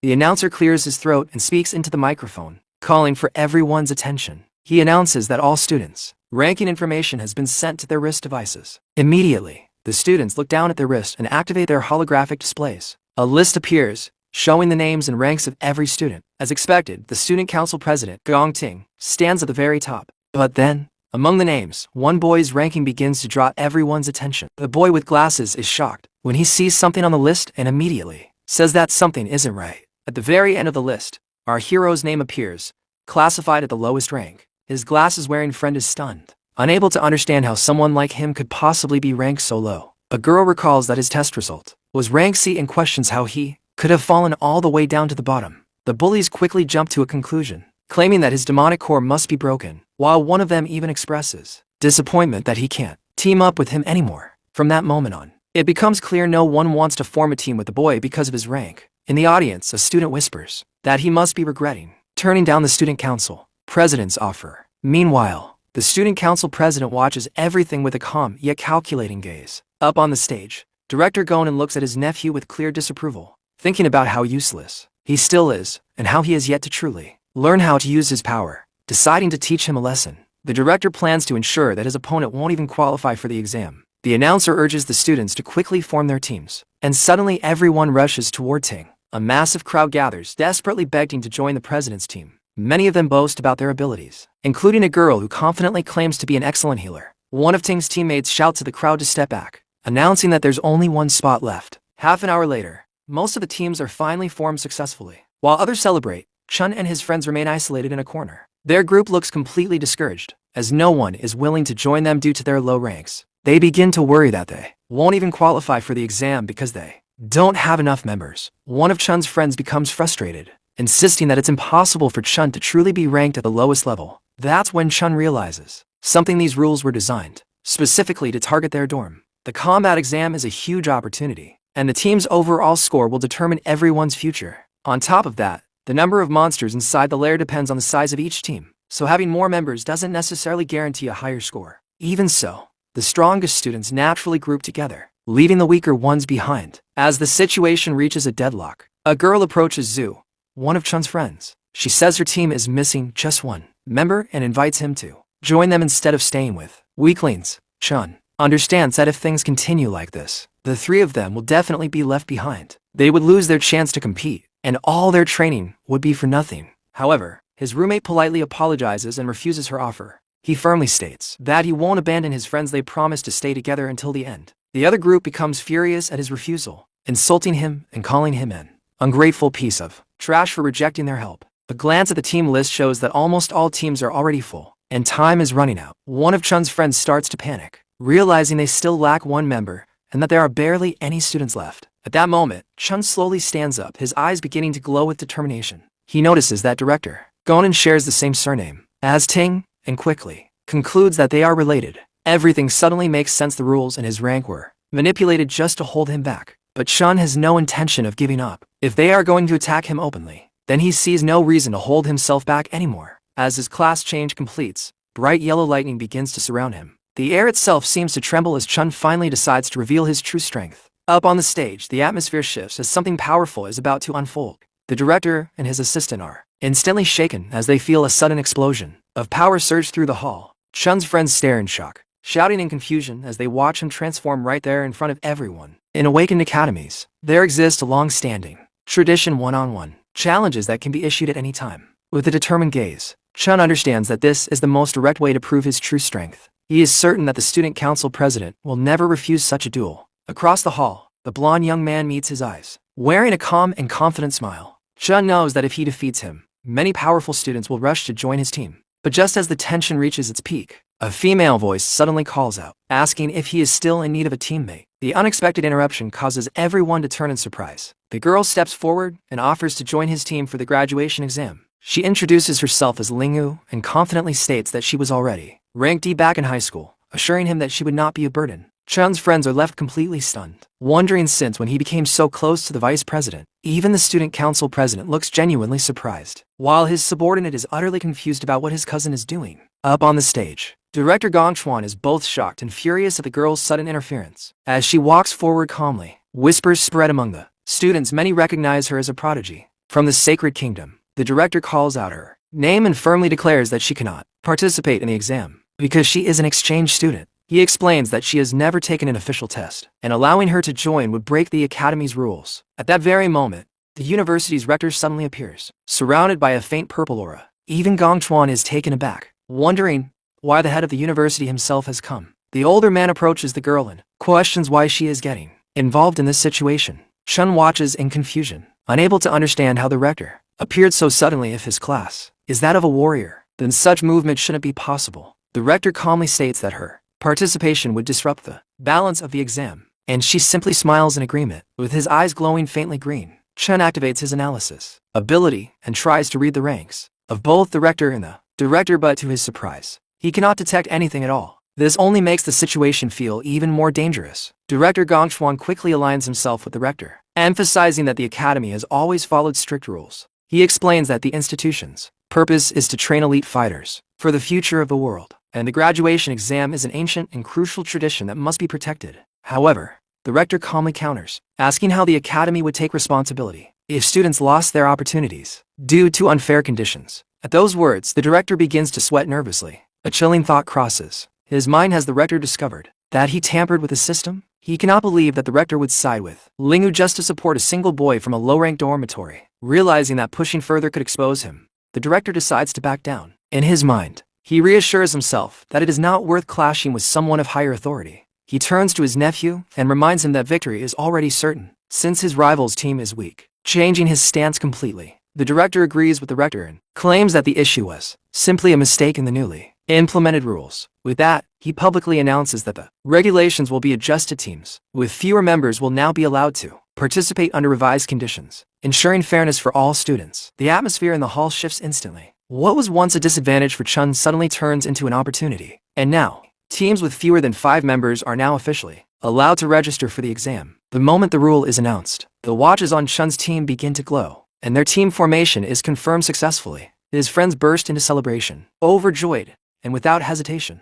they decide to appoint Chun as their captain. Watching from above, the rector casually remarks to the girl that her interest in Chun seems far greater than he initially thought. On one side stands the strongest team in the academy's history, and on the other, a group made up of the lowest-ranked students. The old man smiles faintly, wondering which demonic lair each team will choose for the test. The professor steps forward and explains that team captains now have the authority to select the demon lair their team will face. Suddenly, he receives a notification and looks visibly surprised at how quickly one team has already made their choice. The students begin murmuring in confusion, but that quickly turns into shock when they realize that Chun's team was the first to decide. One student shouts in panic, unable to believe what he's seen. Immediately, Chun's teammates fall into complete chaos, yelling at him to cancel the selection right away. Despite all the noise and panic around him, Chun remains perfectly calm, while the others question whether he has completely lost his mind. At that moment, the system begins explaining the rules of the graduation exam. This will be the first time the students face a real demon lair. To earn points, they must defeat all the monsters inside,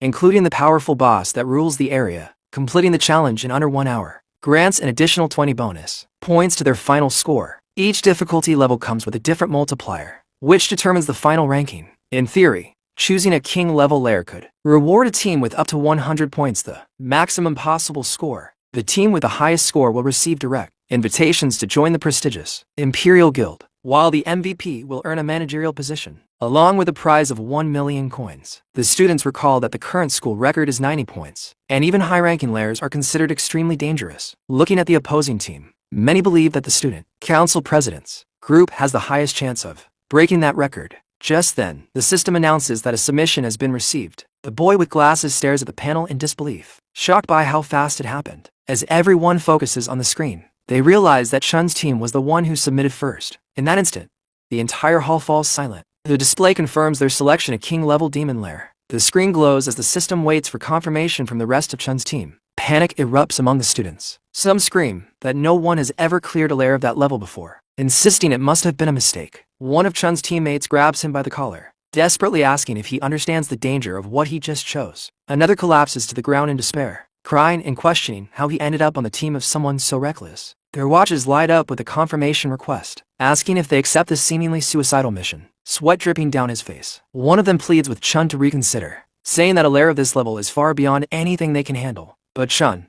with a calm and unwavering expression, confirms that he has already thought it through, and he has no intention of backing down. At the same time, the system reveals that the Student Council President's team has also chosen a king-level lair. Their decision is confirmed instantly, with every member accepting the challenge without hesitation. The entire crowd is left stunned. No one can believe that the teams have chosen the highest possible difficulty. And as the tension in the room rises, it becomes clear this exam is no longer just a test. It's going to be a battle for dominance. The president's team confidently declares that this year's graduation exam will be absolute chaos. One of the girls from the rival group mocks Chun and his teammates, calling them nothing more than a bunch of delusional failures. Meanwhile, Chun's team remains isolated in a corner of the hall, with no one supporting them. The bullies continue laughing, saying that their team will fall apart before the exam even begins. Despite all the ridicule, The boy with glasses quietly observes Chun with a thoughtful expression. He senses something different, an entirely new aura of power surrounding his friend. Memories flash through his mind of how Chun had always been someone he protected during their college years. But now,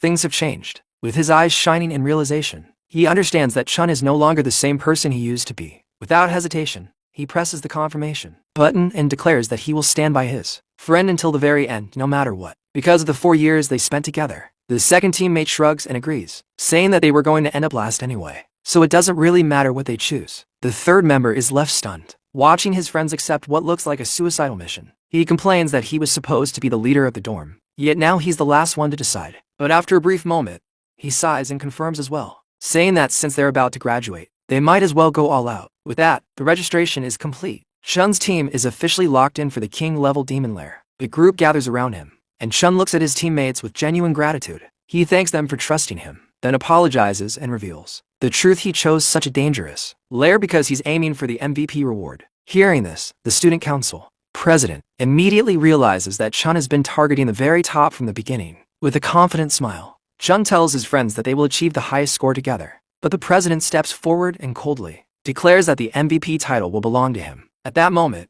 the rivalry between the two finally ignites. The boy with glasses is stunned by Chun's boldness, while Chun himself meets the challenge head-on without fear, his eyes glowing with determination. The president, equally intense, states that there can only be one strongest person in the entire academy. One of his teammates whispers in surprise, saying she has never seen their leader wear such an expression before. From that instant on, the rivalry between the two young men becomes clear to everyone. Up on the stage, the rector smiles faintly, commenting on how wonderful youth is fearless in the face of the unknown. The girl beside him, however, thinks Chun may have been too confident in choosing such a dangerous lair. Another instructor explains that king-level lairs offer massive multipliers, potentially allowing teams to reach scores as high as 150 points. But the difficulty is on a completely different level, and given the current strength of Chun's team, it may not have been the wisest choice. The older man then reminds everyone that only half a month remains before the combat exam officially begins. In such a short time, achieving significant growth seems nearly impossible. While most students train inside simulation rooms, fighting virtual monsters and refining their abilities, the scene shifts to the school courtyard where Chun's team lies completely exhausted on the ground. The boy with glasses complains, pointing out that everyone else is inside training rooms improving their combat skills, while Chun is making them do things like dodgeball, sprint drills, and long-distance runs. Chun calmly explains his reasoning. Training elemental powers in simulated combat, he says, won't truly prepare them for what lies ahead. When they face real fear and the unknown inside an actual demon lair, theory alone will fail them. What determines survival in a real battle isn't rehearsed combos or perfect techniques, it's instinct. He explains that all this physical training, endurance, speed, reflex is meant to sharpen their natural instincts. Simulation rooms can only do so much. Real growth comes from real danger. But ordinary people don't have access to such opportunities. Only the privileged elite can train inside real demon lairs. At the same time, the scene shifts to his rival, who is training inside an actual lair, effortlessly cutting down monsters with a blade of light. The elite do everything they can to widen the gap in power, ensuring they remain at the top. From the moment they are born, they are nurtured with resources and opportunities that ordinary people spend their entire lives chasing but never attain. One of Chun's teammates then asks the question weighing on all of them: what can people like them, who have nothing, possibly do to compete? Chun answers without hesitation. They must enter the Imperial Guild with the highest score and shatter that barrier. His teammates finally understand. The graduation exam is their only chance to surpass the privileged. And for Chun, it is more than just an opportunity. It is the moment where he will rise above them all. We are taken to the Dream Tower, Starfall Barrens. The scene opens with Bikane desperately trying to fight a panther. He throws everything he has into the battle, but the beast is still far too powerful. The panther overwhelms him completely and defeats him with brutal force, proving just how dangerous the tower truly is. 10 days before the exam, the scene shifts to Chun and his entire team training relentlessly. Everyone is pushing themselves to their limits. At the same time, Chun's progress inside the Dream Tower starts improving rapidly. He can now handle a few panthers on his own with much more ease than before. Meanwhile, Gongting is inside a dangerous zone, hunting monsters continuously to gain experience. He keeps fighting without rest, growing stronger with every battle. 5 days before the exam, Chun and his friends are shown lifting heavy weights, focusing on strengthening their physical abilities. Their training has become intense and disciplined. Then the scene moves to 3 days before the exam. Gongting is seen again fighting monsters, and by now he has become significantly more powerful than before. 2 days before the exam, we return to the Dream Tower. A soldier defeats a panther in a fierce fight, and immediately after killing it, he levels up. his level rises to 16, showing how quickly strength can increase inside the tower. One day before the exam, now we see Chun. His body is covered in blood, clearly injured from battle. Yet despite the pain and the wounds, he stands firm, with determination in his eyes. He declares that now it is finally time for the real fight. June 17, 2157. Graduation Combat Exam Doi. The long-awaited day has arrived. A robot appears in front of the examinees and announces in a mechanical voice, "Hello, examinees. I'm your escort drone for this exam." Sean is seen tightening and adjusting his gloves, preparing himself mentally and physically for what lies ahead. Then we see his entire team. The atmosphere feels different now. Everyone looks serious and tense. Compared to before, they seem more distant, more focused, and more mature. The casual energy they once had is gone, replaced by determination and the heavy pressure of the upcoming battle. The real test is about to begin. At that moment, the same robot announces to all the students present, "Please check that your wristbands and equipment are worn correctly. Attention everyone. The graduation exam officially begins." As its mechanical voice echoes across the area, the scene shifts outside the National Awaken University. Several luxurious cars arrive one after another and come to a stop. From one elegant vehicle, a distinguished man steps out. The principal walks forward and greets him with a handshake, saying warmly, "Long time no see, President Gong." The man nods slightly and replies, "Sorry to keep you waiting, Principal." We are then given his introduction. He is Gong Lin, co-founder of the Imperial Guild and Gong Ting Unka's father. From above, a few students watch the scene unfold and begin whispering among themselves in shock and excitement. So that's one of the founders of the Imperial Guild. He's so handsome. Who's in the car behind them? To think even an Imperial Guild founder and the principal came personally to invite them out. Just then, another car door opens and yet another influential figure steps out. A student stutters in disbelief. It's actually the man revealed as none other than Carl Cavendish, Vice Chairman of the World Guild Alliance. The students are completely stunned. The Alliance Vice Chairman. The Guild Alliance Vice Chairman actually came to our school. Damn, people like that you might never even see once in your life. No wonder they cleared out the whole administrative district today. The Guild Alliance is the most powerful organization in the world right now. The scene then shifts to a man addressing the situation formally. He announces this year there are 184 students taking part in the graduation combat exam, split into 28 teams. 23 teams chose Frank layers, 3 teams chose E-rank layers, and teams chose D-rank layers. Hearing this, a woman reacts with surprise. Some teams actually chose D-rank layers. Her identity is then revealed. She is Secretary General of the Guild Alliance. With a serious expression, she continues, "Even for progress are considered dangerous. Did you properly warn the students about how dangerous layers are?" The host calmly begins clarifying the situation. Of course, we explain everything clearly in advance, since they rarely get real combat experience. The vast majority of students are lowly ranky, they can barely handle normal mobs and F-rank layers. His tone is steady, but the reality of his words makes it clear just how serious this exam truly is. The scene then shifts. Inside an F-rank layer, a team of students is fighting intensely, but they are performing surprisingly well. It seems like they are in complete control of the battlefield. However, things change when they encounter the true ruler of the lair. They begin to struggle badly against the lair lord. Standing before them is the boss monster, Large Thornjaw Salamander. The scene then shifts again. Inside an E-rank lair. Here, the danger rises to another level entirely. Every single mob inside an E-rank lair is as strong as an F-rank lair lord. The atmosphere is darker, heavier. The air itself feels suffocating. Suddenly, countless spiders come into view. They cover the walls, the ceiling, and the ground. Their numbers are overwhelming, far more than any normal team would be comfortable. One frightened student, clearly overwhelmed, shouts in panic, "How is an E-rank lair this hard? This is way beyond what we expected." The Secretary General of the Guild Alliance steps forward and asks seriously, "If a student runs into danger, what safety measures are there?" The announcer immediately responds, confident and reassuring, "Rest assured, Secretary General, students are our most valuable resource. Outside each lair, armed Imperial Guild personnel are standing by. If extreme danger is detected, they will intervene immediately. Plus, the examinees' wristbands already have a teleport function." At that very moment, inside an F-rank dungeon, a student raises his voice in fear. "I quit the exam." The wristband on his hand begins to glow brightly. An announcement flashes, "Withdrawn." In the next instant, he disappears from the dungeon and reappears safely outside. The announcer explains, as soon as a student chooses to give up the combat exam, they'll be teleported out of the lair immediately. Even after hearing this, the Secretary General calmly adds, "Even so, there are still 2 teams that chose the higher difficulty D-rank layers. Your school really is full of talent. I'm looking forward to seeing their performance." Meanwhile,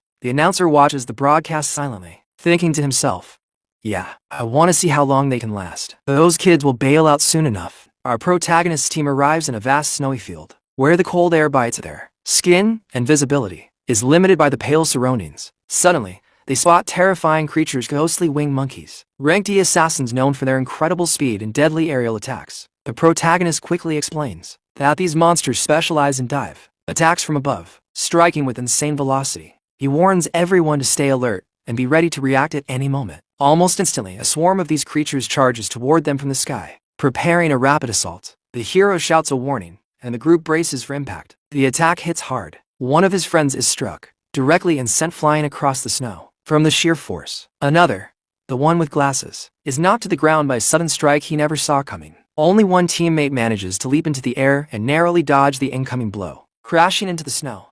They are both shocked and relieved just to still be alive. Then suddenly, one of the creatures slams violently into the ground right in front of them. One of the friends stares in disbelief, slowly realizing what just happened within a single moment. The protagonist has already taken down 3 ranked E monsters by himself. With his eyes glowing, the hero calmly states that his teammates are still not strong enough. He tells them to focus on protecting themselves and leave the rest to him. But before they can fully regroup, another creature launches a surprise attack, forcing them to dodge once again. This time, one of them fails to escape and is violently thrown into a tree. At that moment, it finally clicks for one of the friends. The brutal training they went through wasn't about fighting, but about survival and defense. Meanwhile, the one who once believed himself to be the strongest grumbles in frustration, realizing that now he has to rely on someone else just to pass the exam. Covered in crackling lightning, the protagonist launches himself into battle without hesitation, attacking the flying monkeys mercilessly. In an instant, a swarm descends again, but the young warrior unleashes multiple beams of yellow energy, striking down several enemies at once. Watching this, one of his teammates finally accepts the truth. The boy they once knew has become incredibly powerful. He no longer looks like a mere student,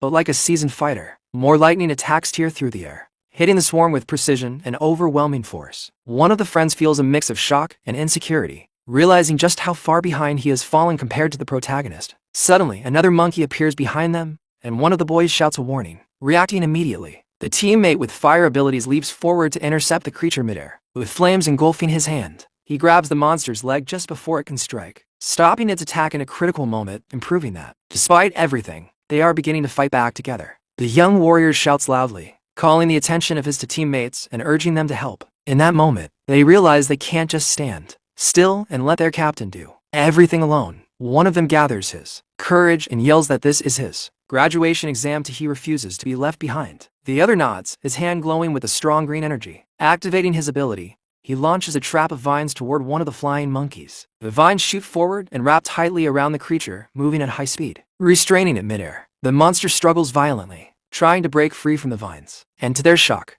it almost escapes instantly. Reacting quickly, the boy with glasses unleashes a freezing wave, slowing down another enemy with his ice ability. He shouts that he managed to slow it and tells everyone to attack together. Seizing the moment, the teammate with the vine powers launches another attack, reinforcing the restraint. This time, by combining their abilities, ice to slow it down and vines to bind it, they successfully immobilize the creature. Seeing the perfect opening, the fire mage prepares his strongest attack. He leaps into the air, flames blazing around his hand, and unleashes a powerful explosion directly at the trapped monster. The attack lands perfectly, erupting into a massive burst of fire across the snowy ground. The creature screams in agony as it's engulfed in flames. Yet even then, its resilience shocks them. It's still holding on. Refusing to give up, the fire mage continues launching fireballs, each one exploding upon impact with the airborne enemy. But the strain begins to show. The green-haired boy shouts that he can no longer hold the monster with his vines. At the same time, the boy with glasses yells that he has reached his limit with his ice power. Realizing this is their final chance, the fire mage decides to go all out. Gathering every ounce of strength he has left, he forms a massive sphere of blazing flames. With a furious roar, he declares it his ultimate attack and hurls the fusion of flames toward the enemy. The explosion that follows is enormous, shaking the entire area and sending shockwaves through the snow-covered battlefield. As the smoke clears, a drone appears and congratulates the team for defeating the monster. Exhausted, the 3 friends collapse onto the ground, cheering in disbelief and excitement. They actually managed to take down a rank D creature together. However, their captain remains silent, watching everything calmly from atop a tree, his expression unreadable. Amid the aftermath, one of the boys notices an item dropped by the defeated monster. Excited, he jumps up and proudly claims that the fight was easy for them. Suddenly, the drone announces that all the common monsters in the dungeon have been eliminated. Back in the control room, the director is left speechless, unable to comprehend what he just witnessed. He cannot understand how a group of inexperienced students managed to defeat such a powerful creature. The officials from the Guild Federation watch in stunned silence as well. Then, the vice president speaks, his tone thoughtful, noting how impressive that young man truly is. With a focused gaze, he observes the protagonist on the dungeon screen and quietly remarks that the boy reminds him of someone he once knew long ago. As he recalls the name, his expression changes slightly. He has finally realized who the protagonist really is. Meanwhile, Gunting's father grows serious upon hearing the vice president's comment. Noticing his reaction, the director beside him becomes tense, unsure of what exactly is going on. Suddenly, that same director shifts everyone's attention to another team's performance. The screen now displays the student council president squad engaged in battle. The secretary remarks that their coordination is flawless, almost like a professional unit. The vice president nods in agreement, adding that this year's graduating class is truly remarkable. With a faint smile, the director comments that the real battle has only just begun. In another high-ranked dungeon, the rival team faces off against poisonous mushroom creatures. One of the female members steps forward, playing a guitar that emits a strange melody, weakening the monsters around them. Immediately after, one of her teammates channels rocky energy into his hand and unleashes an astral fusion attack, firing a beam that strikes one of the mushrooms directly. At the same time, the student council president prepares to act. Drawing his sword, he uses a skill called Scorching Fracture,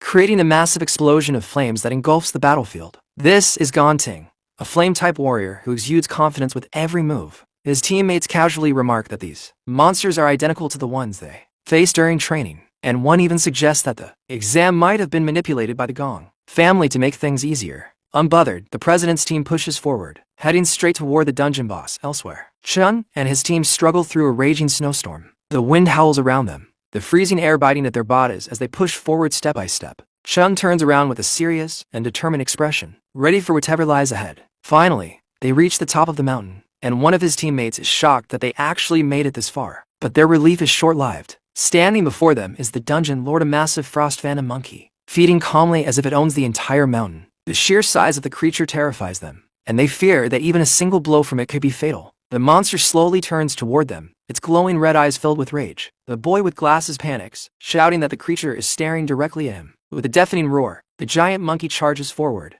The others instinctively run in fear, but Chun steps in without hesitation. In a flash of lightning, he intercepts the beast and delivers a devastating kick straight to its face. The impact sends the creature flying high into the air, before it crashes violently into the snow. Without wasting a single moment, Chun leaps after it, continuing his assault midair. With another powerful kick, he strikes the monkey's head again, followed by a rapid barrage of lightning-infused blows that completely overwhelm the monster. Within seconds, the dungeon lord is defeated. His teammates are left speechless, unable to believe what they just witnessed. Chun eliminated such a terrifying monster with ease. After the victory, he gains 100 experience points and receives a piece of the monkey's hide as a drop. However, he frowns slightly, finding it strange that a ranked E dungeon lord gave so little experience. Just then, one of his friends shouts excitedly after discovering something incredible: mana crystals. He points toward a hollow in a tree filled with glowing blue crystals. Judging by their size and brightness, they're mid-level mana crystals, extremely valuable. The group immediately becomes ecstatic, already imagining the fortune they could make from selling them. But as Chun watches, his expression changes. A sense of unease creeps over him,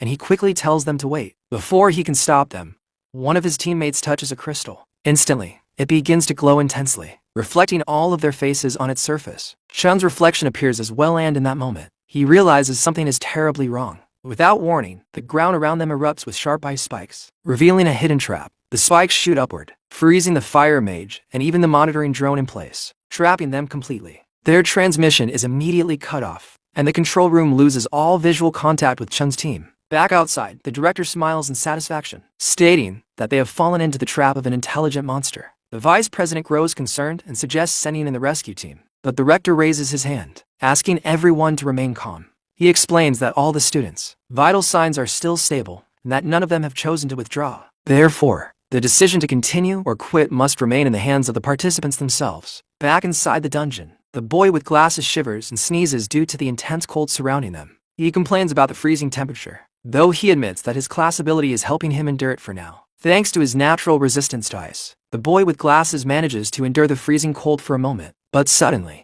a dark and imposing figure emerges from the shadows right in front of him. The monster reveals itself as a terrifying ice lord, and the young man freezes in fear, wondering if this is truly the boss of the dungeon. The creature stares at him with glowing eyes, its skeletal body floating ominously in the air, surrounded by shards of ice. Recognizing it from the monster manual, the boy quickly explains its abilities. This is a frost relic, a high-ranking lord that used the very trap they fell into. Panic sets in as he realizes there is no way they can defeat such a rare and powerful monster. Still, when he notices Chun trapped in ice, he knows he has no time to hesitate. He rushes forward to help, but suddenly, a sharp spike of ice pierces through his leg, gravely injuring him. Crying out in pain, he loses his balance and falls off the icy platform. The skeletal lord watches the scene unfold with a cruel smile. His bracelet detects the injury and asks if he wants to withdraw from the exam. But he refuses, shouting that he won't give up. He has to save his friend. Summoning his strength, he activates a purification ability to remove the freezing effect. However, before he can succeed, the Ice Lord attacks him from behind with another spike. The boy collapses into the snow, his attempt at purification interrupted. Seeing his desperation, the monster lets out a chilling laugh and turns its attention to the other teammate still trapped. Even as his own bracelet warns him to withdraw, the boy with glasses clenches his teeth, refusing to quit. Memories flood his mind of always running away, always being left behind. But he also remembers how Chun stood by him, how they all fought together to reach this point. Against all odds, this is his chance to change his life. His eyes glow with blue determination as he shouts that he will never give up now. Despite the pain, he forces himself to stand and channels his purification energy once more, trying to free his frozen teammate. But the Dungeon Lord does not give him the chance. It launches another devastating ice attack. The energy strikes the frozen Chun, and suddenly something begins to change. The block of ice starts cracking from within, glowing with intense light. The boy screams with everything he has, pushing his power to its absolute limit. Then, in an instant, Chun's eyes flash bright yellow, and he shatters the ice from the inside. Like a bolt of lightning, Chun breaks free with overwhelming force. The Frost Relic is stunned, unable to believe what it just witnessed. Without wasting a second, Chun rushes to his injured friend and helps him up. The boy weakly jokes that, in the end, Chun had to free himself, but Chun calmly replies that his effort was crucial to the plan. His expression turns serious as he warns that the monster is extremely dangerous. They cannot afford to be frozen again. Suddenly, the entire mountain begins to tremble. A new and overwhelming threat rises as the skeletal lord prepares its ultimate attack, a massive sphere of condensed ice energy. The sheer power of it leaves both Chun and his teammate in shock as they stand near the edge of a cliff. The monster laughs wickedly, confident in its victory. The boy with glasses panics, knowing there is no way to dodge such an attack. The sphere grows rapidly before detonating in a colossal explosion of ice and snow, engulfing the entire mountain in a frozen storm. The Ice Lord ascends into the sky, convinced it has won, but then it suddenly stops, sensing something strange below. Looking down into the crater, it sees a figure moving within the frozen devastation. There stands Chun. He has taken on a new class 1 that renders him completely immune to ice attacks. Seeing this, the Frost Relic is both shocked and enraged. His teammate stares in disbelief, asking what happened to Chun's powers, to his assassin class. He begins to realize something incredible, that Chun is not normal. He is one of those extremely rare awakened individuals. Chun then reveals the truth: he is a dual-class awakened. The revelation leaves everyone stunned. With a calm voice, Chun apologizes for misjudging the situation and putting his friends in danger. Then, clenching his fist, he promises that this ends now. As his class switches again, his entire aura transforms. He becomes something far more terrifying, a being of abyssal power, ready to destroy everything in his path. The boy with glasses is left completely speechless as he witnesses Chun's new form. Normally, an awakened can only possess a single class in their entire life. But in rare cases, some awaken with 2 classes, and they are highly sought after by every guild. Yet now, he realizes the truth is even more unbelievable. Chun doesn't just have 2 classes. He has more. The first is the lightning elemental assassin he already knew. The second, a frost-type class with a skeletal mask. And now, a third emanating a dark, abyssal aura, wielding a massive sword. Each of these classes is incredibly powerful on its own, and yet Chun possesses them all. A shock wave of blue mana exploding outward as a streak of light tears through the air. In less than a second, he's already above the Skeleton King, far too fast to follow, far too fast to react. His sword rises and energy condenses along the blade, growing denser with every heartbeat. Milan's eyes widen again. Something has changed. The suffocating pressure that once poured from the Skeleton King is gone, completely gone. For the first time, the monster hesitates, and within that hesitation, it feels something it has never known before: fear. Chun's voice slices cleanly through the silence. Star Soldier. Triple Calamity. Overload mode. The blade falls. For a fraction of a second, nothing happens. Then a thin line appears across the Skeleton King's body and it splits. Chun lands smoothly, one knee touching the ground, his sword embedded beside him with perfect control. Behind him, the monster's body separates midair before collapsing completely, bone fragments crashing down like rain. The battlefield falls silent, broken only by the echo of impact. A system notification flickers into existence. Experience gained, over 5,000. Level up. Chun is now level 17. He doesn't celebrate. He doesn't react. To him, it's just another outcome. Milan stumbles forward, his legs barely holding him up before he drops to his knees beside the shattered skull. He stares at it as if expecting it to move again, his voice barely escaping his lips. Of course, Chung could do it. This wasn't a fight against a second-rank monster lord. This was erasure. Behind him, Chun rises to his feet and speaks calmly, as if nothing extraordinary has happened. Aren't the other just still frozen? The words hit Milan like a shock. His face drains of color as realization crashes down on him. Chung, you. He had completely forgotten. Cursing himself, he spins and sprints toward them without another thought. Meanwhile, Chun walks quietly toward the severed head of the Skeleton King. Notification hovers in front of him, waiting. He lifts his hand, and a deep red aura forms around it, dense, heavy, almost hungry. The skull begins to break apart, not shattering, but dissolving. Strands of energy peel away from it, drawn toward his palm as if being devoured. The flow continues steadily, the energy feeding into him until nothing remains. Then it stops. Chung closes his fist. The red aura flickers once, then settles. Devouring. Complete. A final notification appears. New class acquired. Bone Leech King. For the first time, Chung pauses, not out of hesitation, but because something unexpected follows. Another class appears. Cloud Mage. This one is different. It didn't come from the dream realm, nor from any system-triggered event. This one is real. He exhales slowly, letting the realization settle as he processes it without outward reaction. Then his gaze shifts slightly to the side. The floating robocam nearby is frozen solid, encased in ice from the earlier Arctic nova. No movement, no recording, no evidence. Everything that just happened remains hidden from the world. And with time still left on the clock, a perfect score is already guaranteed. A yellow notification suddenly flashes before him, pulling his attention back. Chun's eyes narrow slightly as he reads it. Lightning Assassin has leveled up. 1 star point gained. A rare stat increase. He studies the message for a moment, calm and composed as always, then quietly murmurs that he got a star, nothing more, nothing less. In another dungeon, the situation couldn't be more different. Team Gaong is barely holding together. In front of them stands a D-rank boss, a massive, grotesque, man-eating plant. The battlefield is in ruins. The ground is torn apart, vines lashing through the air like blades. Thick, root-like tendrils coil and strike relentlessly, dragging hunters off their feet as chaos spreads. One mage struggles desperately, barely maintaining a glowing purple chain wrapped around the monster, his voice cracking under pressure as he shouts that it's too strong. Another yells that he won't be able to hold it much longer. At the front line, an archer fires arrow after arrow from a thunderbow, but each shot lands and falls uselessly, unable to pierce the creature's defenses. The monster retaliates with violent force. Its roots slam outward, sending bodies crashing across the battlefield. One hunter hits the ground hard,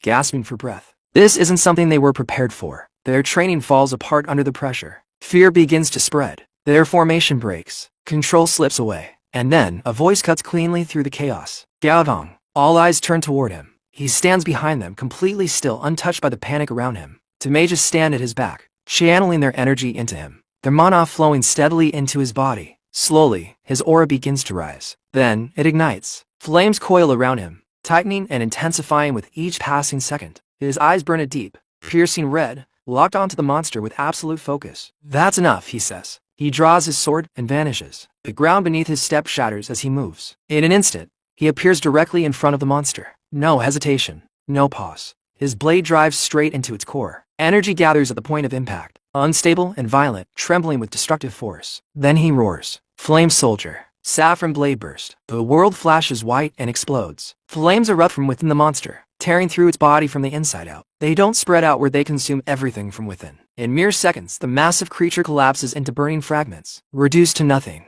Then silence. The boss is gone. Then the team erupts. Cheers break out, voices filled with relief and disbelief. They call it insane. They call him unstoppable. Their president, their leader, their strongest. A robocam floats forward, its voice calm and mechanical as it announces the result. Dungeon cleared successfully. Total time, 35 minutes. The team freezes, then realizes what that means. They cleared a D-rank dungeon in under half an hour, with a 3 times multiplier. That's 150 points. A perfect score. A new record. Gao Tong calmly sheaths his sword. While the team celebrates behind him, he has already moved on. Turning away, he speaks without looking back. Let's go. Time to check the ranking. As they walk toward the exit, fully convinced of their achievement, none of them realize that something far beyond their expectations has already taken place. In the hall, chaos lingers like a heavy shadow. Injured students are scattered across the space, wrapped in bandages, their faces pale and drained of color. Some sit in silence, staring blankly, while others struggle to steady their breathing. One student trembles uncontrollably,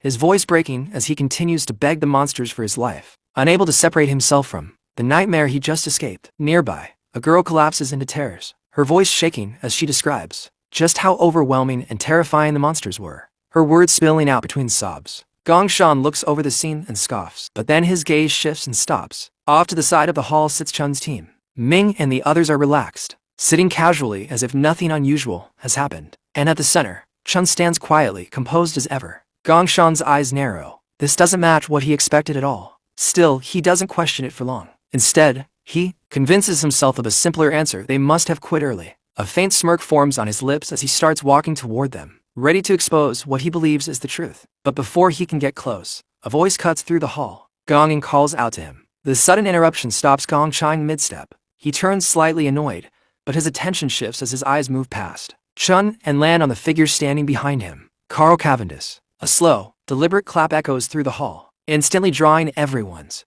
focus.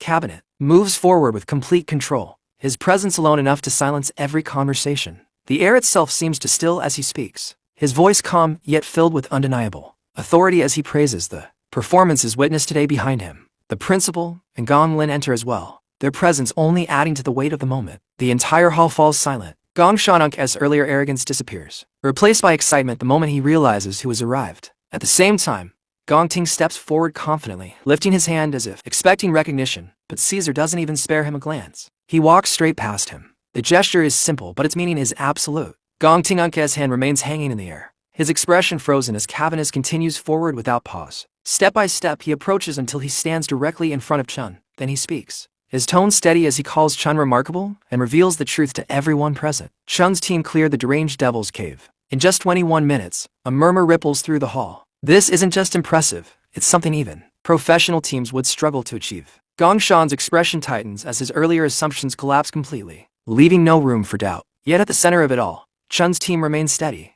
unaffected by the attention, and Chun himself stands as calm as ever. He acknowledges Candace with quiet respect, but his thoughts are already moving ahead. He knows exactly who stands before him, the vice chairman of the World Guild Alliance, one of the most powerful figures in the world. And that realization brings a question to the front of his mind. Why would someone like him come here? Cavendish studies Chun for a moment longer, as if confirming something only he can see. Then he repeats Chun's name, committing it to memory, a faint hint of approval crossing his expression. Almost as an afterthought, he turns his head toward Gonglin and acknowledges Gong Ting's performance as well, praising his ability to lead a team through the same challenge at such a young age. Gonglin responds with polite humility, but his gaze lingers, thoughtful and sharp, as the weight of everything that has just been revealed settles over the hall. Gong Yan's gaze shifts slowly, drifting toward his son, Gong Ting.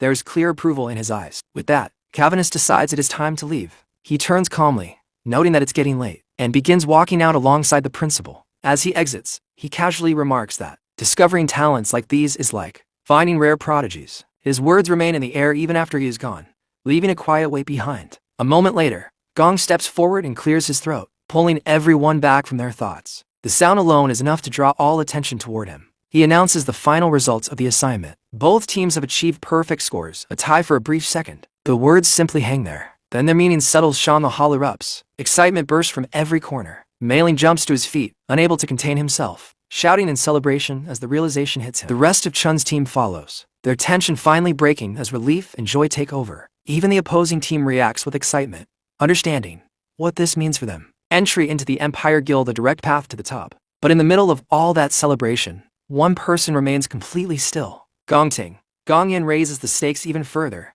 his voice steady as he continues. Both Gong Ting and Shun will be granted core management positions within the Empire Guild, and the prize money 1 million will be split equally between them. This time Chun reacts not outwardly but internally. His expression doesn't change, but his thoughts sharpen instantly. He remembers the promise he made to Chinky. 1 million within a month with only half the reward. That promise becomes uncertain. 50% isn't enough and delaying isn't an option. In that instant, he reaches a clear conclusion. He will have to find another way to earn the remaining 500,000. And quickly, while Chen quietly calculates his next move, Gong Ting finally breaks his silence. He steps forward and rejects the result. In his mind, there cannot be winners. There can only be one. His eyes lock directly onto Chun, filled with unwavering determination as he demands a one-on-one tiebreaker. Shock ripples across the hall once again, cutting through the lingering excitement. Gong Yan reacts immediately, moving forward with urgency as he tries to shut it down. He insists that the assessment is already over, that its high is the best possible outcome, and that there is no need to push things further. He assumes Chun will refuse, but Chun doesn't hesitate. He accepts. The shift is immediate. The noise fades, and the entire hall falls silent once again. Chun's calm expression remains unchanged, but his focus narrows completely. His condition is simple. If he wins, he takes the entire 1 million. Gongting steps forward without a second thought and accepts just as quickly. If Chun can defeat him, then he can have it all. At the far end of the hall, just as he is about to leave, Cavanagh slows his steps. He turns slightly, a faint smile forming on his face. His interest has returned. Back in the hall, Chun and Gongting begin walking toward each other. Step by step, the distance between them disappears. Their eyes meet, neither willing to yield, both fully aware of what is at stake. The atmosphere tightens, growing heavier with every passing second. And as they finally stand face to face, after that, we are shown a short time skip, and we see Qingzi speaking. He looks at Chun with clear amazement and says that he originally thought Chun only had the strength to take first place. However, he never expected him to completely shatter the record with a perfect score. Chun's achievement has spread everywhere, and he's now all over the news. Qingzi admits that it seems he made a very wise decision. He tells Chun that there's no need to repay the 1.5 million anymore, and that Chun should simply consider it as his investment in him. The scene then shows Qingzi and Chun sitting across from each other. Chun appears slightly confused, as if he's been thinking deeply about something. After a moment, he firmly responds that no, a debt is still a debt, and he must repay it no matter what. He then explains that he came here today to say two important things. Hearing this, Qingzi calmly agrees and tells him to go on. Chun begins by saying that the first thing is about the repayment deadline. He respectfully asks for a 1-week extension. He explains that since the graduation assessment ended in a tie for first place, he ended up receiving 500,000 less than he had expected. Because of that, he will be participating in a one-on-one tiebreaker match with the other champion. He further reveals that this match will take place 1 week from now, inside a dangerous location known as the Wild Devil's Cave, which lies just outside the school. The moment Qingzi hears this, his expression immediately changes to shock. He can hardly believe what he's hearing. In a worried and almost panicked tone, he questions them, asking if the two of them mere students are really planning to enter a place like the Wild Devil's Cave. He points out that neither of them has undergone any professional guild training, emphasizing just how dangerous such a place is. His voice carries clear concern, showing that he is deeply unsettled by the risk Chun is about to take. After that, Chun calmly reassures him, telling him not to worry. He confidently explains that once he wins the tiebreaker in a week, he will receive the remaining 500,000. Not only that, but he also promises to hand over all the materials he gathers from the Devil's Cave, asking Qingzi to consider it as interest for granting him the 1-week extension. Hearing this, Qingzi falls silent for a moment, deep in thought. In his mind, he can't help but feel astonished. Chun is about to enter a place as dangerous as the Wild Devil's Cave, yet he doesn't show even the slightest hint of fear. Instead, the only thing on his mind is repaying his debt, and even the interest. Qingzi realizes that Chun is truly extraordinary, far beyond what he had initially imagined. Then Chun speaks again, his tone turning more serious. He says that there's one more reason he came to meet him today, something even more important. However, whatever Chun tells Qingzi next is not revealed to us. The scene deliberately hides this information, but from Qingzi's reaction, it's clear that he is completely shocked after hearing it. His expression changes drastically, leaving us with a sense of mystery about what Chun could have possibly said. The story hints that the secret will be revealed later. Soon after, the scene shifts. We are taken to the afternoon of June 17th at Qingshan County, Kingshui Middle School. There, we see Si-Yun, who looks extremely happy as she excitedly says that the final exams are finally over and summer vacation has officially begun. She checks her phone and suddenly remembers something important, that today is also the day of her brother's graduation assessment. At that moment, her attention drifts to a photo of her brother, and she begins recalling a memory from 4 years ago. Back then, Chun had told her with excitement that elemental potential had been detected in his body and that he had been accepted into the National Awakener University. Hearing this in the past, Si-Yun had been overjoyed. With bright, hopeful eyes, she had asked him if that meant he was going to become an Awakener just like their mother and father. Chun had smiled and confidently replied that it was true. He told her that he would join a top guild and earn a lot of money. With determination in his voice, he promised her that he would make sure she lived a better life. Chun continues speaking to his little sister with determination in his voice, telling her that maybe, just maybe, he will also be able to uncover the truth behind their mother and father's disappearance. Hearing this, the young Si-Yun lights up with pure excitement and admiration. She happily praises him, saying that he's amazing and that her brother is the absolute best. With complete in him, she declares that he will definitely become an incredibly powerful Awakener one day. Not long after that, another memory is shown. The two of them are talking again, and this time Chun wonders out loud why he still hasn't awakened yet. Despite the situation, he keeps a smile on his face and tries to stay positive, saying that it's totally fine and that it simply means he needs to keep working harder. However, behind that smile, things were not as simple as they seemed. From Si-yeon's perspective, we understand the truth. After getting into the Awakener University, her brother worked harder than anyone else. He gave it everything he had. Yet in the end, he became the only one who failed to awaken. As she watched everyone around him awaken one by one, she realizes how lonely he must have felt during that time. Even so, he never showed that pain to her, always hiding his struggles behind a calm and reassuring smile. As these thoughts run through her mind, the scene transitions back to the present. Si-yeon is still standing there, lost in her memories, when suddenly one of her friends arrives and calls out to her. The girl excitedly asks if she has heard the news. She then reveals that the National Awakener University has produced 2 genius graduates this year. Both of them led their teams to achieve perfect scores. She goes on to say that even the vice chairman of the guild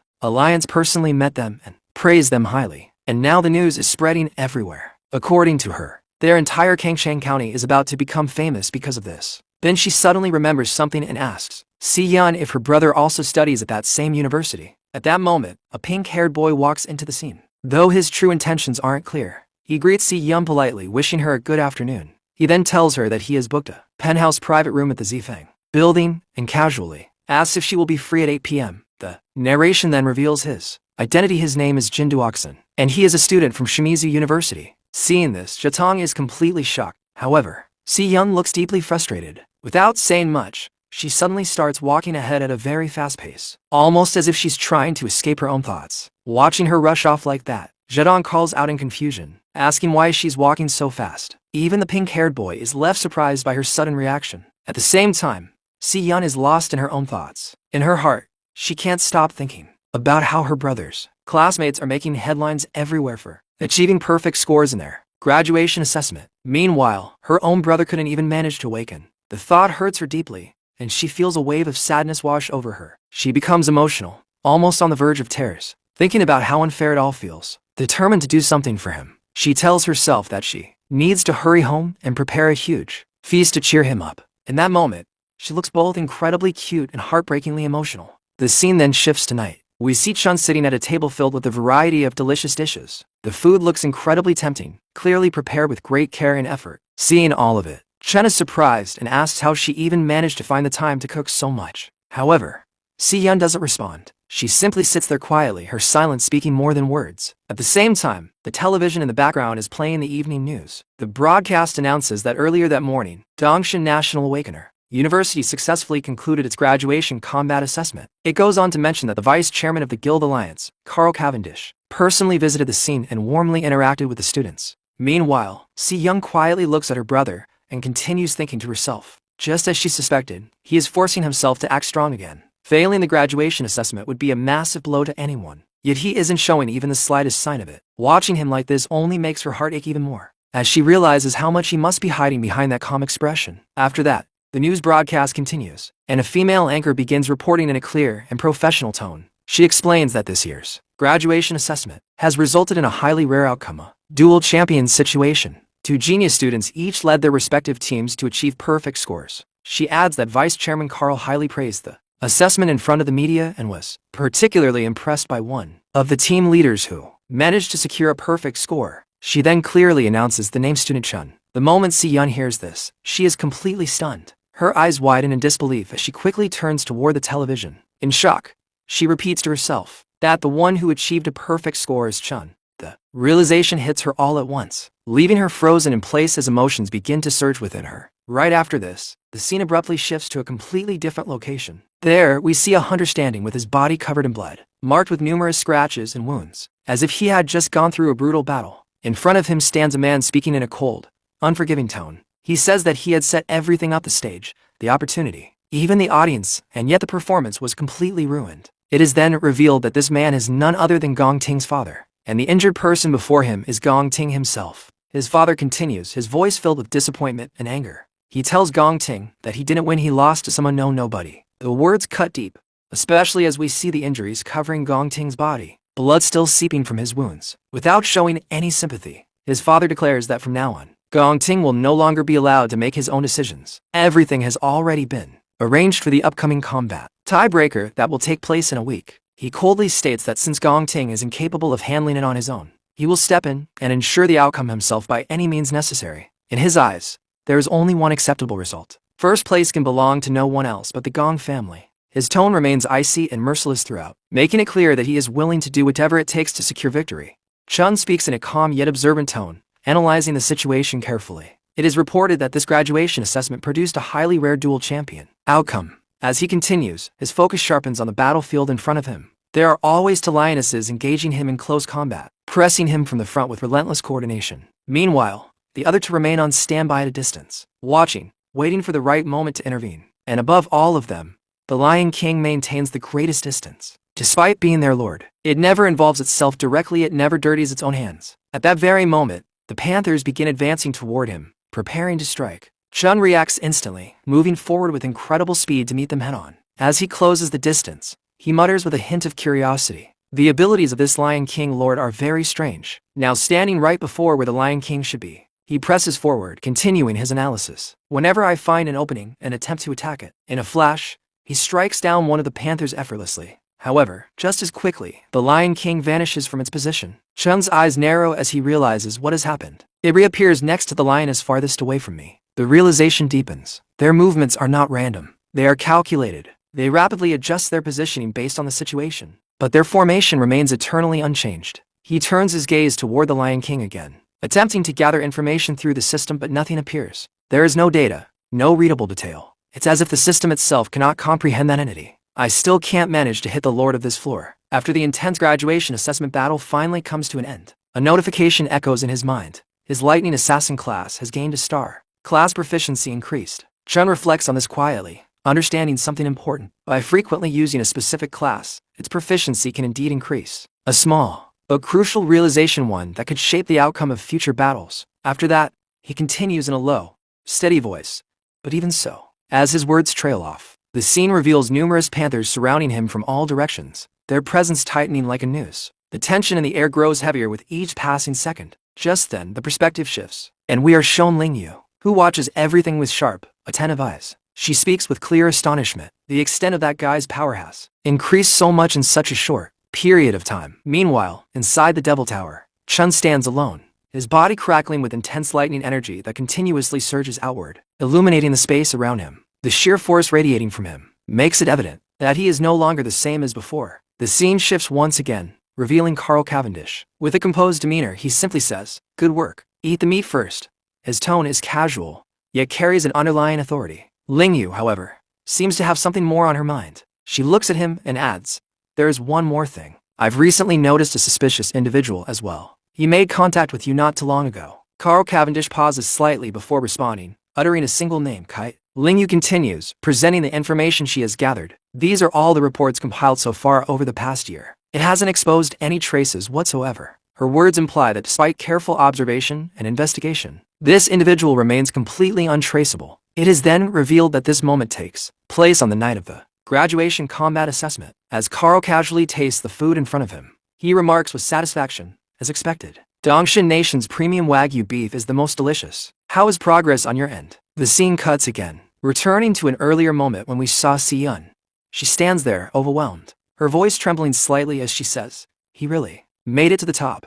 Confusion fills her mind as she struggles to fully comprehend what she has witnessed. Lost in her thoughts, she murmurs to herself, "My silly brother." Her emotions begin to overflow, deeply moved by what she has just seen, unable to hold back the wave of feelings rising within her. We then see Yen at the moment she first learns about the news. Her mind is in complete turmoil as she thinks to herself, "Brother, my own brother." She can hardly believe what she's hearing. During the graduation assessment, not only did he lead his team to a perfect score, but he was even personally praised by the vice chairman of the Guild Alliance. The shock overwhelms her completely. Her eyes remain fixed on the television as the report continues. The broadcast announces that Vice Chairman Carl highly praised this assessment in front of the media and specifically singled out one of the team leaders who achieved a perfect score for special recognition, Student Chun. Hearing this, Yun is left utterly stunned. The realization hits her all at once: her brother is the top scorer. The reporters continue, emphasizing the statement. Chairman Carl declared that Student Chun's performance left a deep impression. He also expressed hope that Dongshin Nation will continue to work hard and cultivate even more outstanding talents, highlighting that the genius students each led their teams to perfect scores. Still trying to process everything, Yun turns toward her brother, her voice uncertain yet desperate for confirmation. "That Chun they just mentioned on TV, is that you?" Chun, completely calm and unfazed, casually replies, "Yeah, what's up?" The moment those words leave his mouth, The spoon slips from Yun's hand and falls, the sound echoing her shock. Her thoughts race as a chilling realization forms in her mind. They might have already noticed us. The scene then shifts back to the Devil Tower, where Chun continues his analysis in a composed tone. It's truly too abnormal. I've spent over half a month on the first floor of the Devil Tower, and I've almost slaughtered every single monster on this floor. His voice remains steady, but the weight of his progress is undeniable. I've now completely adapted to fighting in a 10 times gravity environment. There is no hesitation in his words, only quiet confidence. Currently, none of the 4 classes one possess have reached their limit. Standing there, surrounded by the aftermath of countless battles, Chun's growth feels almost unnatural, his strength still climbing. With no visible ceiling in sight, he continues in a focused, analytical tone. I allocated the star I obtained into the most critical stat for an assassin speed. In front of him, several panthers emerge, advancing rapidly as they prepare to attack. Chun doesn't hesitate. He activates his lightning class, electricity surging across his body as he readies himself for battle. In the very next instant, he unleashes his technique divine. Flashed, his figure blurs as he moves at incredible speed, almost impossible to track with the naked eye. Even as he moves, his mind keeps analyzing the situation. Just what exactly is this Lion King's class? A panther lunges toward him, but before it can even react, Chun strikes with his thunder dagger, eliminating it in a single, clean motion. His expression sharpens as he notices the same pattern repeating. This move again. Whenever I try to kill a lioness, the lioness will also vanish instantly. At the same time, more monsters begin pouring out from newly formed portals, increasing the pressure around him. Watching this unfold, he continues, and then reappear next to the Lion King. As soon as I stop, a lioness will charge forward to bait me into attacking. 2 more panthers rush toward him from different directions. Without breaking his rhythm, Chun draws both of his daggers and dashes forward, cutting them down in a single swift sequence. However, as their bodies fall, 2 more portals appear in their place, releasing even more enemies onto the battlefield. Taking in the entire situation, Chun narrows his eyes, fully aware of the precision behind their movements. They strictly maintain their formation, coordinating flawlessly. Surrounded by endlessly spawning enemies in a perfectly synchronized formation, he still cannot break. The battle continues fast, relentless, and increasingly complex. Once again, the monsters surge forward toward him, closing in from all directions to attack. Chun responds instantly, moving with precision as he strikes them down one after another. However, the moment they fall, the exact same pattern repeats itself. New enemies emerge, replacing the ones he just defeated as if nothing has changed. The cycle continues without pause, and amidst this never-ending clash, Chun finally voices his frustration, looping endlessly, launching an unceasing war of attrition against me. The realization begins to wear on him. This is not just a battle of strength or speed, it's a trap designed to exhaust him. Growing irritated, he suddenly turns, his thoughts racing. This guy is completely just toying with me. Then, as if something clicks in his mind, he pauses for a brief moment. Wait a minute, why am I trying to match them head-on with speed? With that realization, Chun immediately changes his approach. He leaps upward into the air, creating distance between himself and the incoming enemies. At that exact moment, a notification appears before him. Switching class. A faint glow surrounds him as the transition begins. His expression turns calm and decisive as he continues. Since you don't want to fight me head-on, then why should I not use a mage class to deal with you? Another notification follows almost instantly. Class switch complete. As the energy around him settles, a new presence emerges. Chun now stands in an entirely different form, wielding a new kind of power. Before us, his newly activated class is revealed. Frostbone Skeleton King. The battlefield, once dominated by speed and lightning, now feels like it's about to shift into something far colder and far more overwhelming. The transformation completed in an instant, his presence turning colder and more focused as he entered the first Pawn King state. Without wasting even a second, he activated his mage specialization and cast First Mage, First Strike. Thousands of razor-sharp ice crystals formed around him and shot downward like a storm, targeting the lioness below. The lioness reacted quickly, her instincts sharp as she dodged to the side and sprinted toward the Lion Lord, trying to regroup. But Chun remained calm in the air, his mind already analyzing everything. He understood their strength close combat, but at range, they were vulnerable, and that was where he held absolute control. As the ice crystals continued forward, they suddenly shifted. Mid-flight, they curved sharply, changing direction in a way that defied expectation, now targeting the Lion Lord instead. The sudden redirection caught it off guard. At the last moment, the Lion Lord activated its teleportation ability, vanishing from its position and reappearing beside a nearby lioness. But Chun had already predicted that move. The moment the Lion Lord reappeared, the redirected ice crystals closed in from every side, trapping both it and the lioness within a confined frozen zone. Chun raised his hands slowly, his gaze steady and unshaken, locking them into a space where escape was no longer possible. Above him, mana began to gather, growing denser and more violent. He activated Loud Mage, Frost Blast Bomb, a massive spear of condensed ice formed overhead, trembling with destructive energy. Below, the trapped lioness struggled desperately, panic setting in, but there was nowhere to run, no path left open. With a decisive motion, Chun brought the attack down. The moment it struck, the battlefield exploded in a violent surge of ice. The impact sent shards bursting outward, engulfing everything within range. When the chaos finally settled, silence took over. The entire area stood frozen, every lioness, and even the lion lord locked in place, completely immobilized. Chun dropped to the ground without hesitation, already shifting classes again.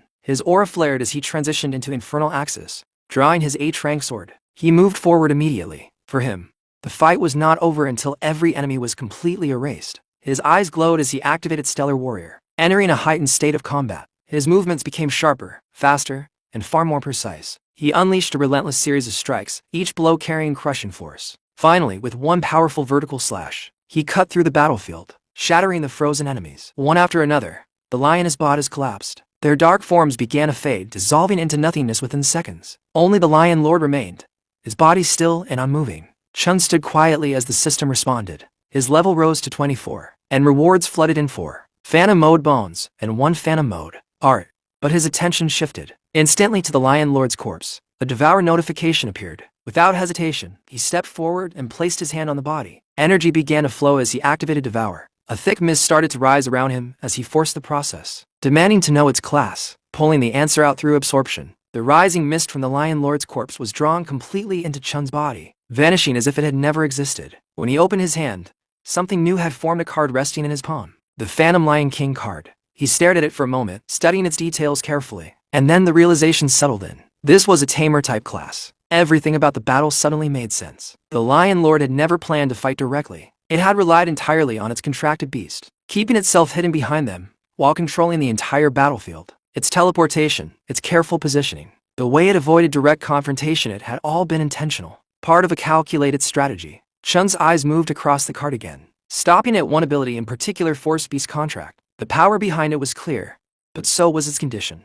It demanded dominance. To control beasts like that, overwhelming strength and presence were necessary. Without that, the ability would fail. He absorbed the knowledge without hesitation, already thinking about how and when to use it. But before he could dwell on it further, the world around him suddenly began to change. The frozen battlefield dissolved like melting glass, the icy ground fading away until it was replaced by an endless desert. Dry wind brushed against him as bones scattered across the wasteland came into view. Chun looked around calmly, understanding immediately. This was the true form of the first floor of the Dead Sphere. The illusion had finally broken. What remained was nothing but death and emptiness. As he took in the desolate surroundings, a sharp cracking sound echoed from afar. In the distance, an orange portal slowly opened, radiating a steady, powerful energy. The path to the second floor had finally revealed itself. Chun shifted his focus toward it and began to move. But just as he did, a sudden chill ran up his spine. A presence. Someone or something was watching him. He stopped instantly and turned, his eyes scanning the area with precision. Then he saw it. Far away, within the shadow of a massive bone structure, a single purple eye glowed back at him. Slowly, a white lion stepped forward, its body trembling, clearly wounded and barely able to stand. Its form was restrained, partially trapped within the skeletal remains around it. Chun narrowed his eyes. One survivor. Without hesitation, he activated his lightning class. Energy surged along his arm, crackling violently as it condensed into a sharp lightning dagger in his hand. Step by step, he moved forward, fully prepared to eliminate what remained. But as he got closer, something didn't feel right. The Lion Lord was already dead, yet this one hadn't disappeared. That meant only one thing: it had never been part of the Lion Lord's contracted beast. His gaze shifted slightly, and then he noticed them. Chains. Not ordinary ones, but stellar chains tightly binding the white lion in place. It wasn't being controlled, it had been imprisoned. Understanding the situation instantly, Chun's intent changed. In one swift motion, he moved his arm not toward the lion, but toward the chains. The lightning blade flashed, slicing cleanly through the restraints. The chains shattered apart, breaking into fragments as their hold vanished. Freed at last, the white lion collapsed briefly, its body struggling to adjust after being bound for so long. Chun didn't wait. He turned away immediately and began walking toward the portal again. As he moved, a quiet thought passed through his mind. He had seen the look in the creature's eyes: pain, loss. This land had once been its home, and now everything was gone. That kind of emptiness. He understood it, but even so, he didn't stop. Survival came first. Moving forward was the only thing that mattered. Just as he reached the portal, a sudden flicker of purple light appeared in front of him. A system notification materialized in the air. A beast contract request had been initiated. The success rate 100%. When the beast itself initiated the contract, acceptance was guaranteed. Chun paused. Slowly, he turned back. Behind him, the small white lion now stood on its feet, its posture steadier despite the injuries. Its presence, though weakened, carried a quiet strength. A name revealed itself clearly within his vision: Lion King Leo. It was requesting a contract. Silence filled the space between them as the choice stood before him. Accept or refuse. Now, Chun looks at the lion and asks, "Do you want to follow me?" In response, the lion slowly nods its head. Seeing this, Chun continues in a calm but serious tone. "From now on, I will conquer every floor of this devil tower, one step at a time. With each floor, the monsters will become even more vicious. You could be injured, or even lose your life. Have you truly thought this through?" After hearing all of this, the lion once again gives a firm nod without hesitation. Chun lowers his gaze slightly, his eyes growing calm and resolute as he says, "I understand. Consent to sign the contract." At that very moment, a star-shaped symbol appears within his eyes, glowing faintly. A system notification flashes before him. Lion King Leo, contract established. Finished. Soon after, another system screen appears, displaying Leo's status, though the details are not entirely clear. Alongside it, a new notification emerges. Passive skills activated. Chun then looks at Leo and says, "All right then, let's head out together. Make sure to protect yourself while I'm fighting." Leo lets out a low sound, as if trying to respond with a confident yes, and with that, the two of them step forward side by side, entering the portal together. As soon as Chun steps inside, the sight before him leaves him completely stunned.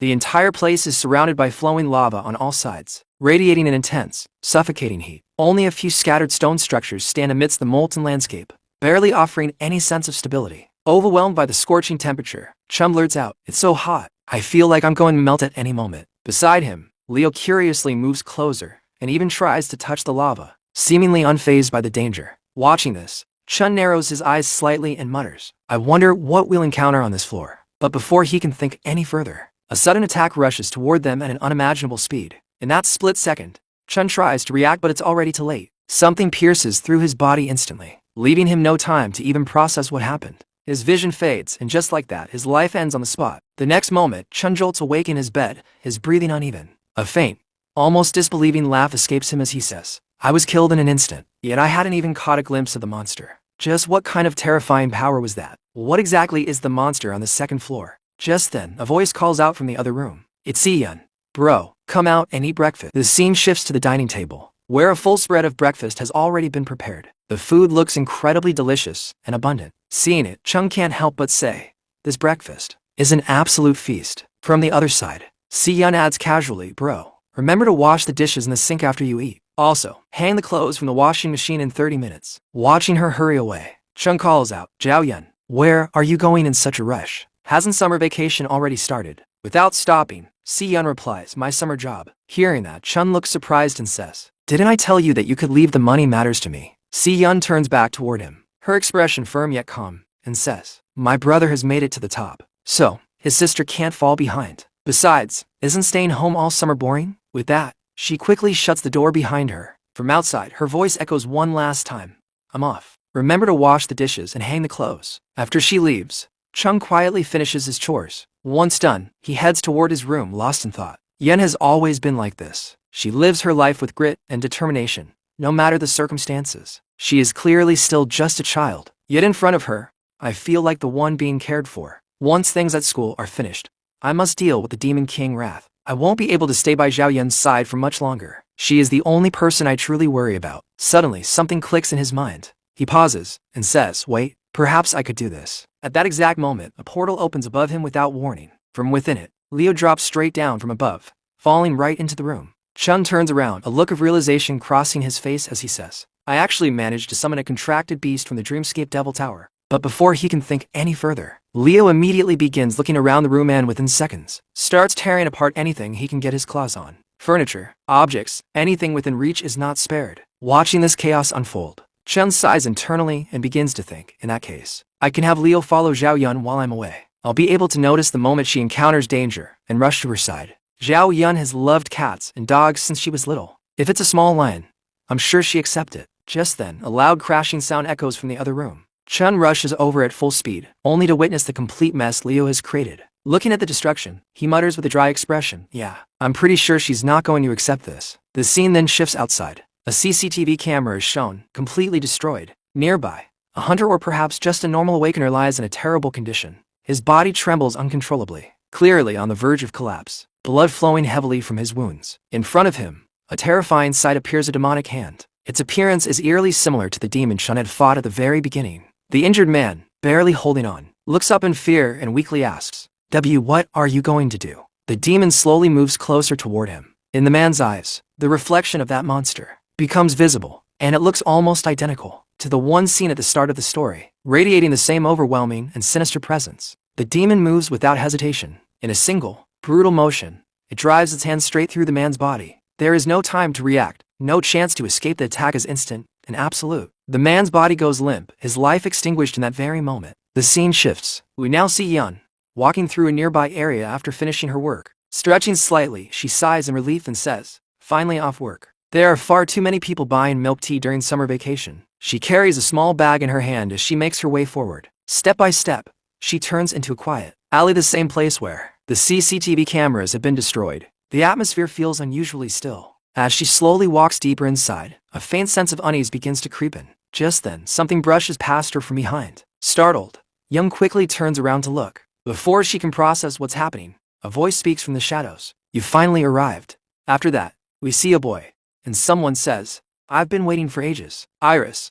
And it turns out, it's none other than Sterling Jin, a student from Clearwater High School. You've actually seen this guy before. Stepping forward with confidence, he continues. You ran off so fast at school last time. You completely missed my invitation. But don't worry, I went ahead and booked the entire top floor of Purple Peak Tower again for tonight. Hearing this, Si Yun's expression immediately hardens with irritation. She looks at him and asks, how do you even know where I live? The boy, striking a confident pose as if it's no big deal, replies, well, my father is the director of the city hospital. Getting a little information like that is nothing. At this point, Si Yun is clearly angry. She steps forward, her tone firm and cold as she says, we're not from the same world. Don't come looking for me again. But now, even the boy begins to lose his composure. Slightly irritated, he grabs her hand and says, do you have any idea how much effort it takes to book an entire floor of Purple Peak Tower? I invited a ton of people. You're seriously just going to stand me up and make me look like an idiot? Hearing that, Si Yun doesn't hesitate for even a second. With sharp confidence in her voice, she shoots back. Why would I care about making you look like an idiot? And by the way, don't you realize how incredibly creepy it is to lurk outside someone's home? Hearing that, the boy's expression instantly darkens. His pride clearly takes a hit as he snaps back. Creepy? Do you even know who you're talking to? His face twists with irritation, and he continues, his tone turning colder. Oh, just because I kind of like you doesn't mean you can talk to me like that. Then, anger rising even more, he adds threateningly, you have no idea what I could do to you. Before he can say anything further, Si Yun reacts without hesitation. With a burst of anger, she suddenly slams her head straight into his face. The impact catches him completely off guard. As he stumbles, she glares at him and says sharply, go get your head examined at your dad's Webomics hospital first. The boy clutches his face in pain as the bouquet slips from his hands and falls to the ground. Without sparing him another glance, Si Yun turns and walks away, her voice cold and final as she says, and stay away from me. You've completely killed my mood today. After that, the scene shifts to their home. As soon as Si Yun arrives, her mood seems to lift completely. The anger from before disappears. The moment she sees Leo, her face lights up with pure excitement as she rushes forward, scooping him up into a warm hug. With genuine delight in her voice, she says, where did you find such an adorable little thing? Chun smiles calmly and replies, his name is Leo. He's yours. Hearing that, Si Yun freezes for a moment in disbelief before her eyes widen with surprise. Wait, I actually get to keep a baby lion, she says, clearly thrilled. Then, looking more closely at Leo, she adds with curiosity, hang on. I thought only adult male lions grew manies. Leo is so tiny. But that mane is already enormous. She starts thinking about officially registering him, already treating him like part of the family. Watching all of this unfold, Chun can't help but feel relieved and happy. Seeing his sister so joyful, he quietly thinks to himself, looks like she and Leo are already best friends. Nothing left to worry about on the home front. Just then, his phone suddenly beeps, breaking the calm moment. A new notification appears on the screen, an important notice meant specifically for him. The moment he reads it, a faint smile slowly spreads across his face, as if everything is finally falling into place. There's a sense of quiet satisfaction in his expression, almost like he's been waiting for this exact moment. After going through the message, he mutters to himself in a low, confident tone, finally. Now everything can move forward exactly as planned. Next up, time to take care of that tiebreaker. 6 days from now. His words carry a subtle weight, hinting that whatever is about to happen has already been carefully set in motion long before this point. The scene then shifts forward in time, and we are shown a title marking the moment 6 days later. The date appears clearly, June 24, 2157. It is the day of the long-awaited tiebreaker exam. The setting is introduced next, placing us on the outskirts of the city. In a place known as Greenlight Forest, the atmosphere here feels different, quiet, vast, and slightly ominous. As if danger is lurking just beyond sight, a host steps forward, addressing the two candidates with a firm and authoritative voice. You both tiebreaker candidates, listen up. Let me run through the exam details. He pauses briefly, making sure they are paying full attention before continuing. After extensive deliberation, the school has decided that this tiebreaker will take place inside the wild dungeon within Greenlight Forest. His words immediately raise the stakes, but he continues without hesitation. Equipment surveys have confirmed that this wild dungeon is rated D rank. As previously agreed, both candidates will undergo the exam inside the same dungeon. However, his tone grows more serious as he emphasizes the next point. Wild dungeon interiors are completely uncharted territory. He explains further, making the danger crystal clear. The danger level far exceeds anything found in the school's standard exam dungeons. The weight of the situation becomes undeniable now. This isn't just a test, it's something far more unpredictable. With that in mind, he adds, 3 senior guild members from across Easternia have been assigned as accompanying examiners. They will enter the dungeon with both candidates. The purpose of these examiners is then clarified. Their job is to keep you safe and to score your performance in real time. One by one, the 3 individuals are introduced. The first is Ivan, representing the Imperial Gilda, man whose presence alone suggests strength and authority. The second is Yasmin Sai from the Divine Eye Guild, her sharp gaze hinting at keen perception and intelligence. The third is Sato Woda of the Silver Guild, carrying an air of quiet experience and reliability. The host concludes with a final, decisive statement, leaving no room for doubt. Your final scores will be determined entirely by what the examiners see. The rules are simple, but the implications are heavy. Every action, every decision, and every moment inside that dungeon will matter. All of this unfolding situation was being quietly calculated in Gong Lin's mind. His thoughts were cold, precise, and deliberate, as if every piece of the puzzle had already been placed exactly where it needed to be. E3. Make sure you handle your end properly, clean. No loose ends. There was a silent authority in his thinking, the kind that hinted this wasn't just an exam, but something far more carefully orchestrated behind the scenes. At that moment, the principal turns toward the vice chairman and says, Vice Chairman, your Easternia schedule wrapped up 2 days ago, didn't it? The question carries a subtle curiosity, as if wondering why someone of his stature would still be present. Hearing this, the vice chairman responds without hesitation, his tone filled with interest and anticipation. So, why are you still asking? What could possibly be more interesting than what's about to unfold right here? It's been years since I've seen 2 genuine prodigies go head-to-head. I am absolutely not missing this. His words make it clear this isn't just another exam. This is a rare clash worth witnessing. Immediately after that, the host steps forward and formally declares in a loud, authoritative voice, I hereby declare National Awakener University, Class of 2157 Graduation Combat Exam Tiebreaker, Chun vs. Gongting, begin. With that announcement, both candidates move at the same time, stepping forward without hesitation and entering the portal side by side. The moment they cross over, the environment changes completely. The 3 senior examiners follow closely behind, entering the dungeon along with them. As soon as they arrive inside, Yasmin Sai looks around and comments, dead trees as far as the eye can see. Looks like a flower dungeon. The atmosphere is eerie and suffocating, with an unnatural stillness hanging in the air. The instant Chun steps in, something unusual happens. A system window suddenly opens in front of him, displaying a warning message, high danger creature detected. Seeing this, even he is visibly surprised. This is the first time I've ever seen the demon heart actually throw out a warning. He mutters, clearly unsettled, but just as quickly as it appeared, the warning disappears. Still processing what he just saw, he frowns slightly and thinks, can there really be high-ranked monsters lurking inside a D-ranked dungeon? The question lingers, adding a layer of unease to the already tense environment. Without stopping, both candidates begin moving forward into the dungeon. Gongting takes the lead, walking ahead with confidence, while Chun follows a short distance behind, maintaining a steady pace. Meanwhile, far behind them, the 3 examiners keep a careful watch, observing every movement from a safe distance. Yasmin Sai speaks again, her voice slightly tense as she says, this fog is absolutely suffocating. Hearing that, Sato Woda immediately responds in a serious tone, addressing the others with clear caution. Stay on high alert, eyes on the examinees, don't look away.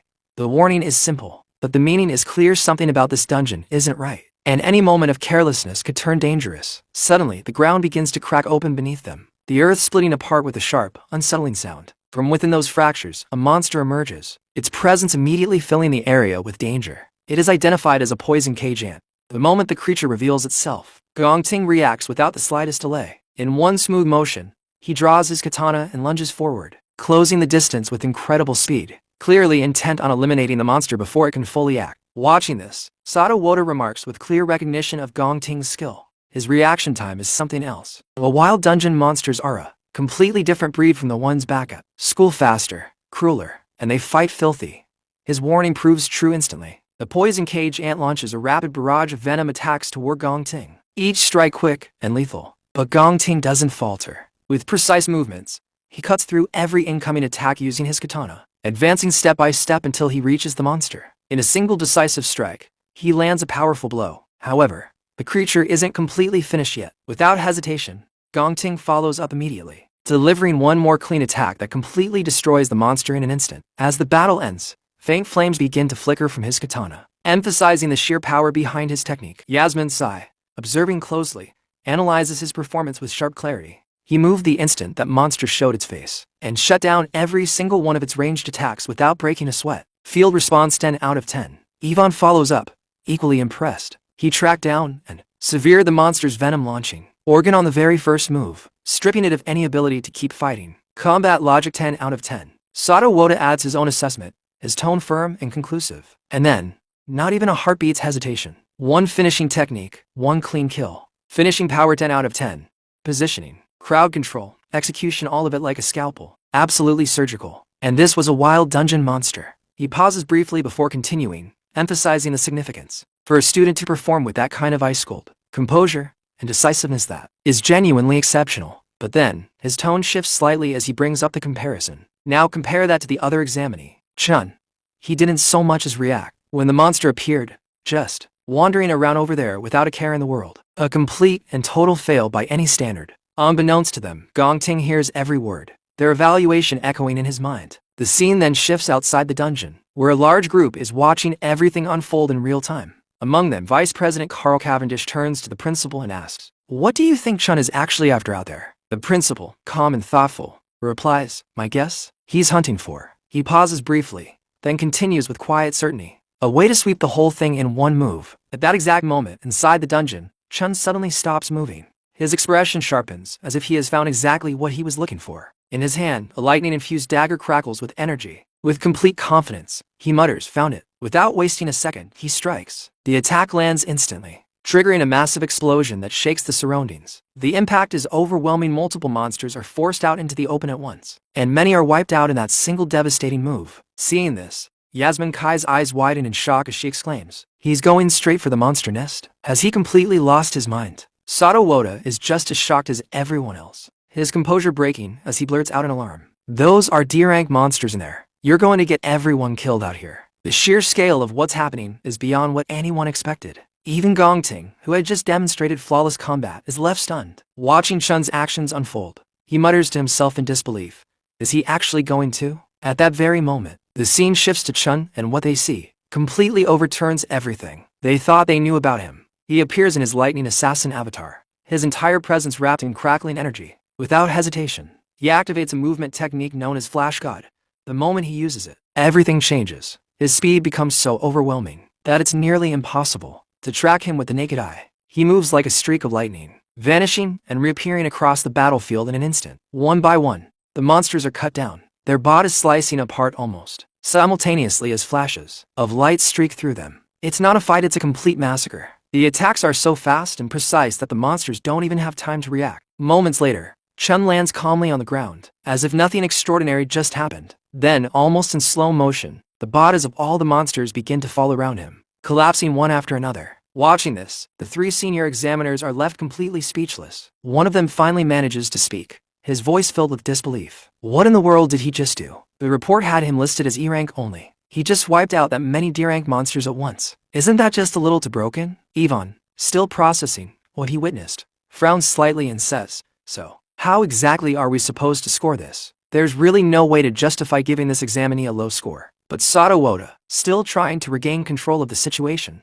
suggests cautiously, "What if we flag his approach as dangerously reckless? Or say his technique range was too narrow, too repetitive?" His words feel less like a fair evaluation, and more like an attempt to make sense of something that clearly defies their expectations. Meanwhile, Gong Ting stands there in silence, genuinely shaken. For the first time, The gap between what he believed and reality is becoming painfully clear. Outside the dungeon, the spectators are just as captivated. Vice President Carl Cavendish lounges comfortably, casually eating chips as he watches the spectacle unfold. With a grin, he says, "You called it, you crafty old man. The exam has barely started, and we're already watching a clash this spectacular. Oh, this is going to be very, very interesting. I cannot wait to see how Gong Ting tries to respond to this." Standing nearby, Gong Lin doesn't share the same excitement. His expression tightens, clearly displeased by how things are unfolding. There's a growing tension in his face, as if something has already gone off script. And then, suddenly, something happens that no one was expecting. All the screens monitoring the dungeon begin to flicker.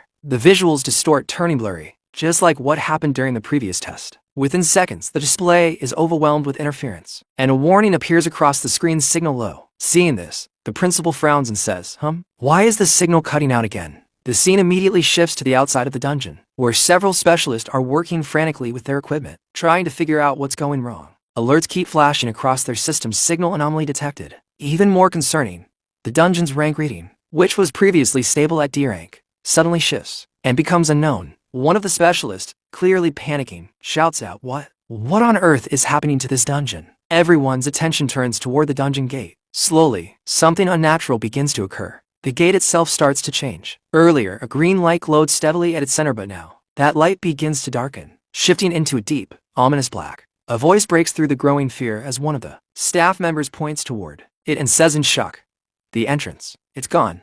Right after that, the scene shifts back to Chun. Around his body, strange and unsettling fragments begin to swirl in the air, moving as if they carry a will of their own. There's something deeply unnatural about them, something that doesn't belong in an ordinary dungeon. As he watches them, his expression turns serious, and he says in a low voice, "This is the Demon King Wrath's voice." The realization clearly unsettles him, as if he has just identified something that shouldn't exist here at all. The scene immediately cuts back to the outside of the dungeon, where chaos is beginning to spread. One of the staff members shouts in panic, "The entrance just disappeared." Another responds, equally confused and alarmed, "We have no idea what's going on." The equipment suddenly started throwing signal errors, and then just his words trail off, unable to explain what they're witnessing. The host, now visibly tense, steps in and starts issuing orders. "Move. Get someone on the line with command right now." Did something go horribly wrong inside that dungeon? The urgency in his voice makes it clear this situation is completely out of control, and whatever is happening was never part of the plan. This isn't something Chun,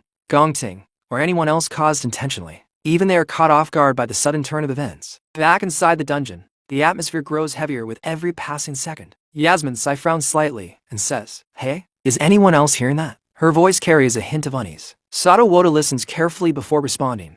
"Yeah, it sounds like some kind of strange." But before he can finish, Chun speaks up, having already realized what it is. It's music, the Demon King Wrath's voice. Why is Wrath's voice coming from inside here? It's not supposed to appear for another 3 years. Just as he says that, the warning system activates again. A message flashes there is a high-ranked demon creature nearby. Chun's expression sharpens instantly. The demon heart is screaming another warning. "There's something right behind me."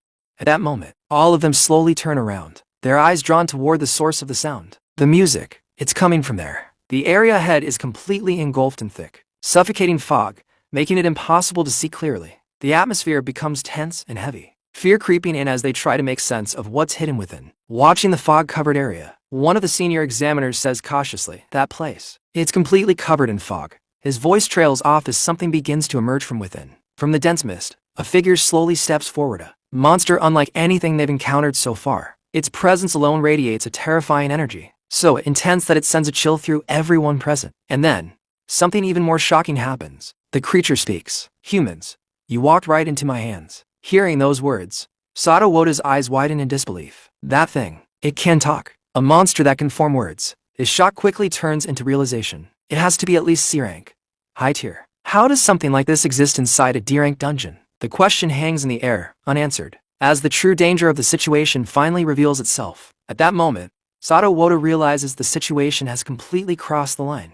His expression hardens as he understands. There's no longer any room to simply observe. Intervention is necessary. A monster at this level is going to tear the examinees apart, he says firmly. Without wasting another second, he forms a weapon and rushes forward, placing himself in front of the 2 students, standing protectively before them. He commands everyone, "Get behind me right now." But before anyone can even react or exchange a single word, something horrifying happens. In an instant, his arm is severed. The attack is so fast, so clean, that it takes a moment to even register what just occurred. The monster has already moved, appearing right behind him, as if it had been there all along. The sheer speed and power leave even the other senior examiners stunned, unable to comprehend what they just witnessed. Now the monster's attention shifts toward Gongting, looking at all of them with complete disdain. It speaks again, its voice filled with mockery. All of you, you're nothing but clowns in front of me.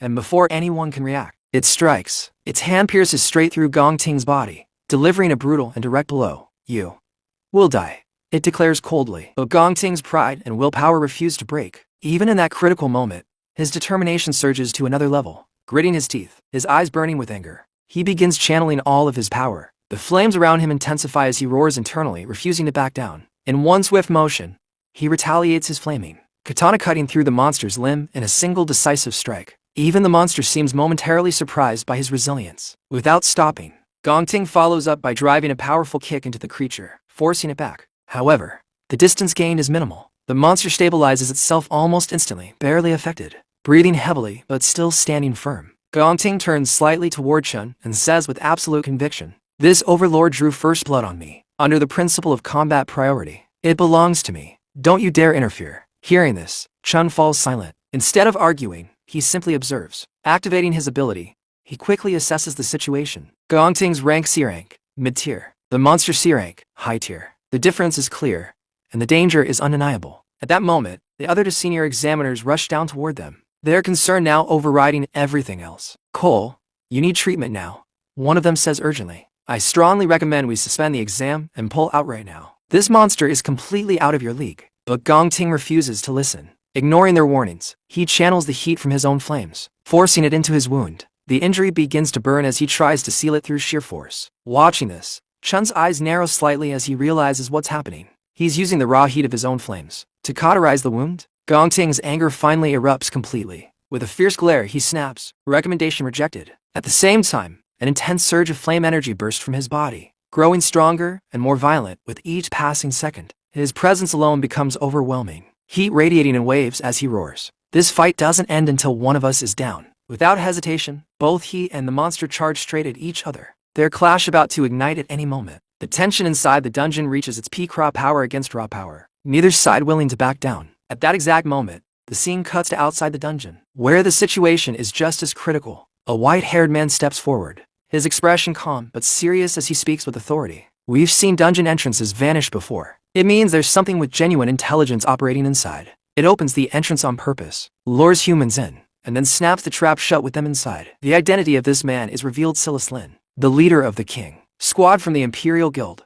His words immediately send a chill through everyone present. The host, clearly shaken, turns toward him and demands, "Then what the hell do we do? Is there really no way to force the entrance back open?" Gongting is still trapped in there. Silas Lin responds without hesitation, his tone sharp and commanding. "There's only one way to make that exit reappear. Someone on the inside has to track down and kill the overlord." Hearing this, the host tries to reason it out, clinging to what should have been normal. A standard D-rank dungeon maxes out at one C-rank overlord, and their average power sits at C-rank. That's completely workable, right? But Silas Lin cuts him off immediately, his voice turning colder. "Not so fast. That so-called D-rank reading?" He pauses briefly before delivering the truth. "That's just the overlord faking it. A mask it wears to disguise the dungeon's true nature." The realization begins to sink in, but he continues, making the situation even more terrifying. "Based on everything I've been able to observe, this dungeon is almost certainly behind every awakener disappearance we've been investigating." There's a brief silence as everyone processes his words. Then he delivers the final blow,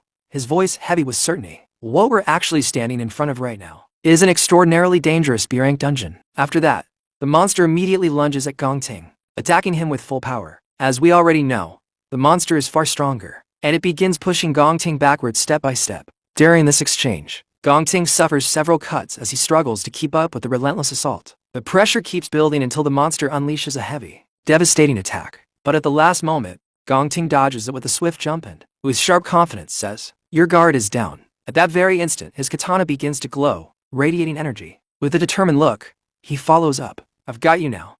In a single decisive strike, he swings his blade and cleanly severs the monster's head from its body. The battlefield falls silent for a moment as the massive creature collapses. Watching this unbelievable scene, all the seniors are left completely stunned. Chun, still shaken and disoriented, stares at the aftermath in disbelief. Yasmin's sigh breaks the silence, exclaiming, "No way. Cole actually took out the Overlord solo? Cole's power is seriously nothing to laugh at." Meanwhile, Yvonne is seen reattaching Sato Woda's hand back to his body. As he works, he asks, "You with me? You should be coming around by now." Sato Woda, regaining consciousness, responds with relief. "Thank God you got to me in time." But just then, his attention shifts to his bracelet as it starts flashing alerts. Looking at it, he says, "Wait, my bracelet just lost signal? We're cut off from the outside." Yvonne replies that the same thing has happened to him. Yasmin Sai, observing the situation, adds, "Every signal's dead. The compass positioning system is completely fried too." Right after that, Sato Woda notices something else and looks toward the camera drones scattered around. Confused, he mutters, "When did the camera drones go down?" Gong Ting, standing nearby, silently observes all of this, realizing that something far more serious is unfolding beyond just the battle they fought. Then, right behind them, something even more shocking begins to happen. The body of the monster Gong Ting had just killed starts to slowly regenerate. Its severed form begins pulling itself back together, as if nothing had happened. Within moments, it starts rising again alive. But this time, it moves with even greater speed and aggression, rushing straight toward Gong Ting with the intent to kill. However, before it can even touch him, a blur of motion cuts through the battlefield. In an instant, the monster is shredded into countless tiny pieces, completely torn apart before it can react. The one who did this doesn't stop, he slices through the creature and dashes past it in a single, fluid motion. That person was Chun. Seeing this, everyone is left stunned. Gong Ting, still trying to process what just happened, says in disbelief, "I literally chopped its head off. So, why is it still moving?" Chun, now calm but serious, explains the truth. That thing was never the Overlord. Not from the start. It was hypnotized the whole time. That's why it kept going even after it died. His expression turns grim as he gives a warning to everyone present. "All of you, get out of this dungeon now, because whoever gets hypnotized next might just be you." His words send a chill through the group. Gong Ting looks at him directly and asks, confused, "You? How do you even know that?" Before Chun can answer, Sato Woda reacts sharply, almost angrily. "Are you out of your mind? There's only ever one C-rank Overlord in this dungeon. That monster is at least high-tier C-rank, of course it's the Overlord. What else could it be?" At that moment, Chun recalls the warning screen he had seen earlier. As he looks ahead, that same message flashes again in his mind. And now everything makes sense to him. That monster was never the true Overlord. At the same time, from the nest they had seen earlier, a strange and unsettling sound begins to emerge. It starts off faint, almost unnoticeable, but gradually it grows stronger, spreading through the entire area. That eerie sound wave begins to take control of everyone present, slowly pulling them under its influence. Realizing what's happening, Chung calmly adjusts the earphone in his ear and mutters with certainty, "Too late. That sound wave. I know it anywhere. In my past life, Wrath used that exact frequency to hypnotize and massacre ordinary humans. Millions of them worldwide." As those words leave his mouth, all of his companions fall completely under the monster's control. Their eyes lose focus, their movements turn unnatural, and they begin to walk forward as if being commanded. Watching this, Chung clenches his jaw and says, "The Overlord of this dungeon has to be connected to Wrath. Guess it's finally time we meet face to face." With that, the entire group starts moving in a single direction, like puppets being pulled by invisible strings. Chun follows closely behind them, but now the warning signals in his mind grow even stronger, more intense than before. Soon, they arrive at a place where the figure of the monster still isn't clearly visible. The atmosphere feels heavier, more dangerous. Around the area, there are numerous snake-like creatures slithering across the ground, along with clusters of strange eggs scattered everywhere. Chun moves forward cautiously, his mind racing as he analyzes the situation. Same as Wrath that hypnotizes using an alpha sound frequency, he thinks. "I prepared a counter-frequency beta audio track in advance, just in case I ever faced Wrath again. But these people, they have zero protection against hypnosis right now. Any one of them could drop dead at any second. I need to end this thing fast." Just then, as his gaze fixes ahead, he finally notices a pale white creature. It appears to be saying something, though its form is still not entirely clear. Chun stops in his tracks, standing firm as he focuses entirely on it, carefully listening to whatever it is trying to communicate. The tension in the air rises, as if this moment will decide everything. After that, we are shown a small stick in someone's hand, and a young child standing there. Someone looks at him and says, "Very well. You win again." The child is Gong Ting, just 8 years old. At that moment, his father speaks coldly. The winner gets to come up and eat. The loser kneels there until sunrise. The scene feels harsh, especially considering they are speaking to such a young boy. A moment later, Gong Ting walks up to the table, takes some food, and instead of eating it himself, he carries it over to another child who had lost. He gently offers the food and tells him to eat. The other boy looks at him in shock and whispers nervously, "If Dad catches you, you're going to get. But Gong Ting, with quiet kindness, interrupts and reassures him. Don't worry about that. Just eat. Despite his good intentions, this act of compassion doesn't go unnoticed. Soon after, Gong Ting is brutally beaten as punishment. His father, Gong Lin, then speaks with a cold, dominating presence, saying, "Do you want to know why the Gong family stands where it does today? Because I have never lost, not once. Winners make the rules, and losers follow them. Simple as that." His words echo with authority and pride, but also cruelty. Hearing this, Gong Ting, filled with anger and determination, looks straight at him and asks boldly, "So if I beat you, then the rules are mine to make." Right at that moment, the tension escalates suddenly as sword is shattered. Silas Lin arrives, effortlessly breaking Gong Lin's weapon. The situation shifts instantly. Struggling to stand, coughing from his injuries, Gong Ting speaks out again, frustration clear in his voice. "I challenged you to a fight. So, why? Why did you sick the king's squad on me?" Even as Silas Lin restrains the situation, Gong Lin responds with chilling confidence. "My strength isn't just what these hands can do. It's the power behind them." Gong Lin continues, his voice firm and absolute, as if carving his beliefs into stone. "The world doesn't play by the rules you think it does, but there is one absolute truth. Win. It doesn't matter how. Only the outcome counts." His words grow even harsher as he looks at his son. "You are my son. That means you are always first even if you have to throw away family, loyalty, your dreams, everything. You win. No exceptions. Because winning is the only reason you're alive." Those words sink deep into the mind of the young boy. In that moment, everything around him fades, and all he can hear is that single truth repeating over and over in his head. Winning is the only reason I'm alive. It becomes more than just a lesson. It becomes a belief etched into his very existence. The scene then shifts back to the present, to the same eerie place where they had encountered that strange and unsettling monster. The atmosphere is tense, heavy with danger. Chun, keeping his composure, mutters under his breath, "I was prepared for this from the start, but no one else here is. I need to end this thing. Fast."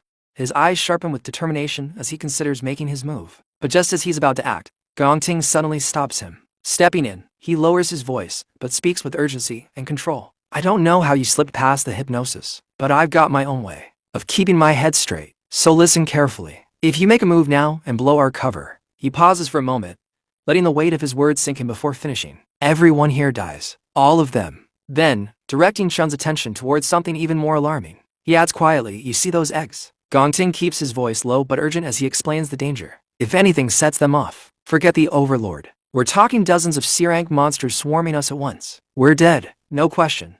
His eyes scan the surroundings carefully before he continues. "That Overlord dressed this place up as a weak dungeon on purpose to bait awakeners in and bleed them dry. That means it'll come to us. My read, we stay hidden. The second it gets close, we hit it together and end it." Chun takes a long breath, clearly surprised, and says, "Didn't think you had that kind of head on your shoulders. But it won't work. This Overlord doesn't need to lift a finger at all. One thought, that's all it takes. And every single person under its spell kills themselves right there." Almost immediately, the three senior members nearby begin to lose control. Their bodies moving as if they're about to turn on themselves. Reacting in an instant, Chun dashes forward and strikes precisely at their necks, knocking all three of them unconscious before they can do anything. Seeing this, the monster's expression twists with fury. Its voice echoes with rage. "Something was slipped into the food. All of you." At that exact moment, the situation spirals out of control. The eggs scattered around them begin to crack open one by one. From inside, creatures identical to the strange monsters they had seen earlier start emerging. Slowly but surely, the numbers grow until an entire army gathers in the area. The massive creature, clearly the leader, roars out a single, "Kill them." Gong Ting clenches his jaw, thinking to himself, "Looks like it's time for the emergency plan." Then he turns sharply to Chun and says, "One thing, just one. Get those three out of the dungeon. I'll keep these things busy." Chun looks at him, stunned by what he's hearing. But Gong Ting continues without hesitation, "I can't take them down, I know that. But I can buy us time. That much, I'll manage." Without waiting for a reply, Gong Ting charges straight into battle, engaging one of the monsters head-on. As he fights, he shouts, "I'm the one who pushed for that tiebreaker. I dragged everyone into this." In response, the monster strikes him with overwhelming force, throwing him violently backward. Even as he struggles to get back on his feet, he forces himself forward again, declaring, "So I'll be the one to clean it up." Watching this unfold, Chun's expression shifts. Realization dawns on him as he says,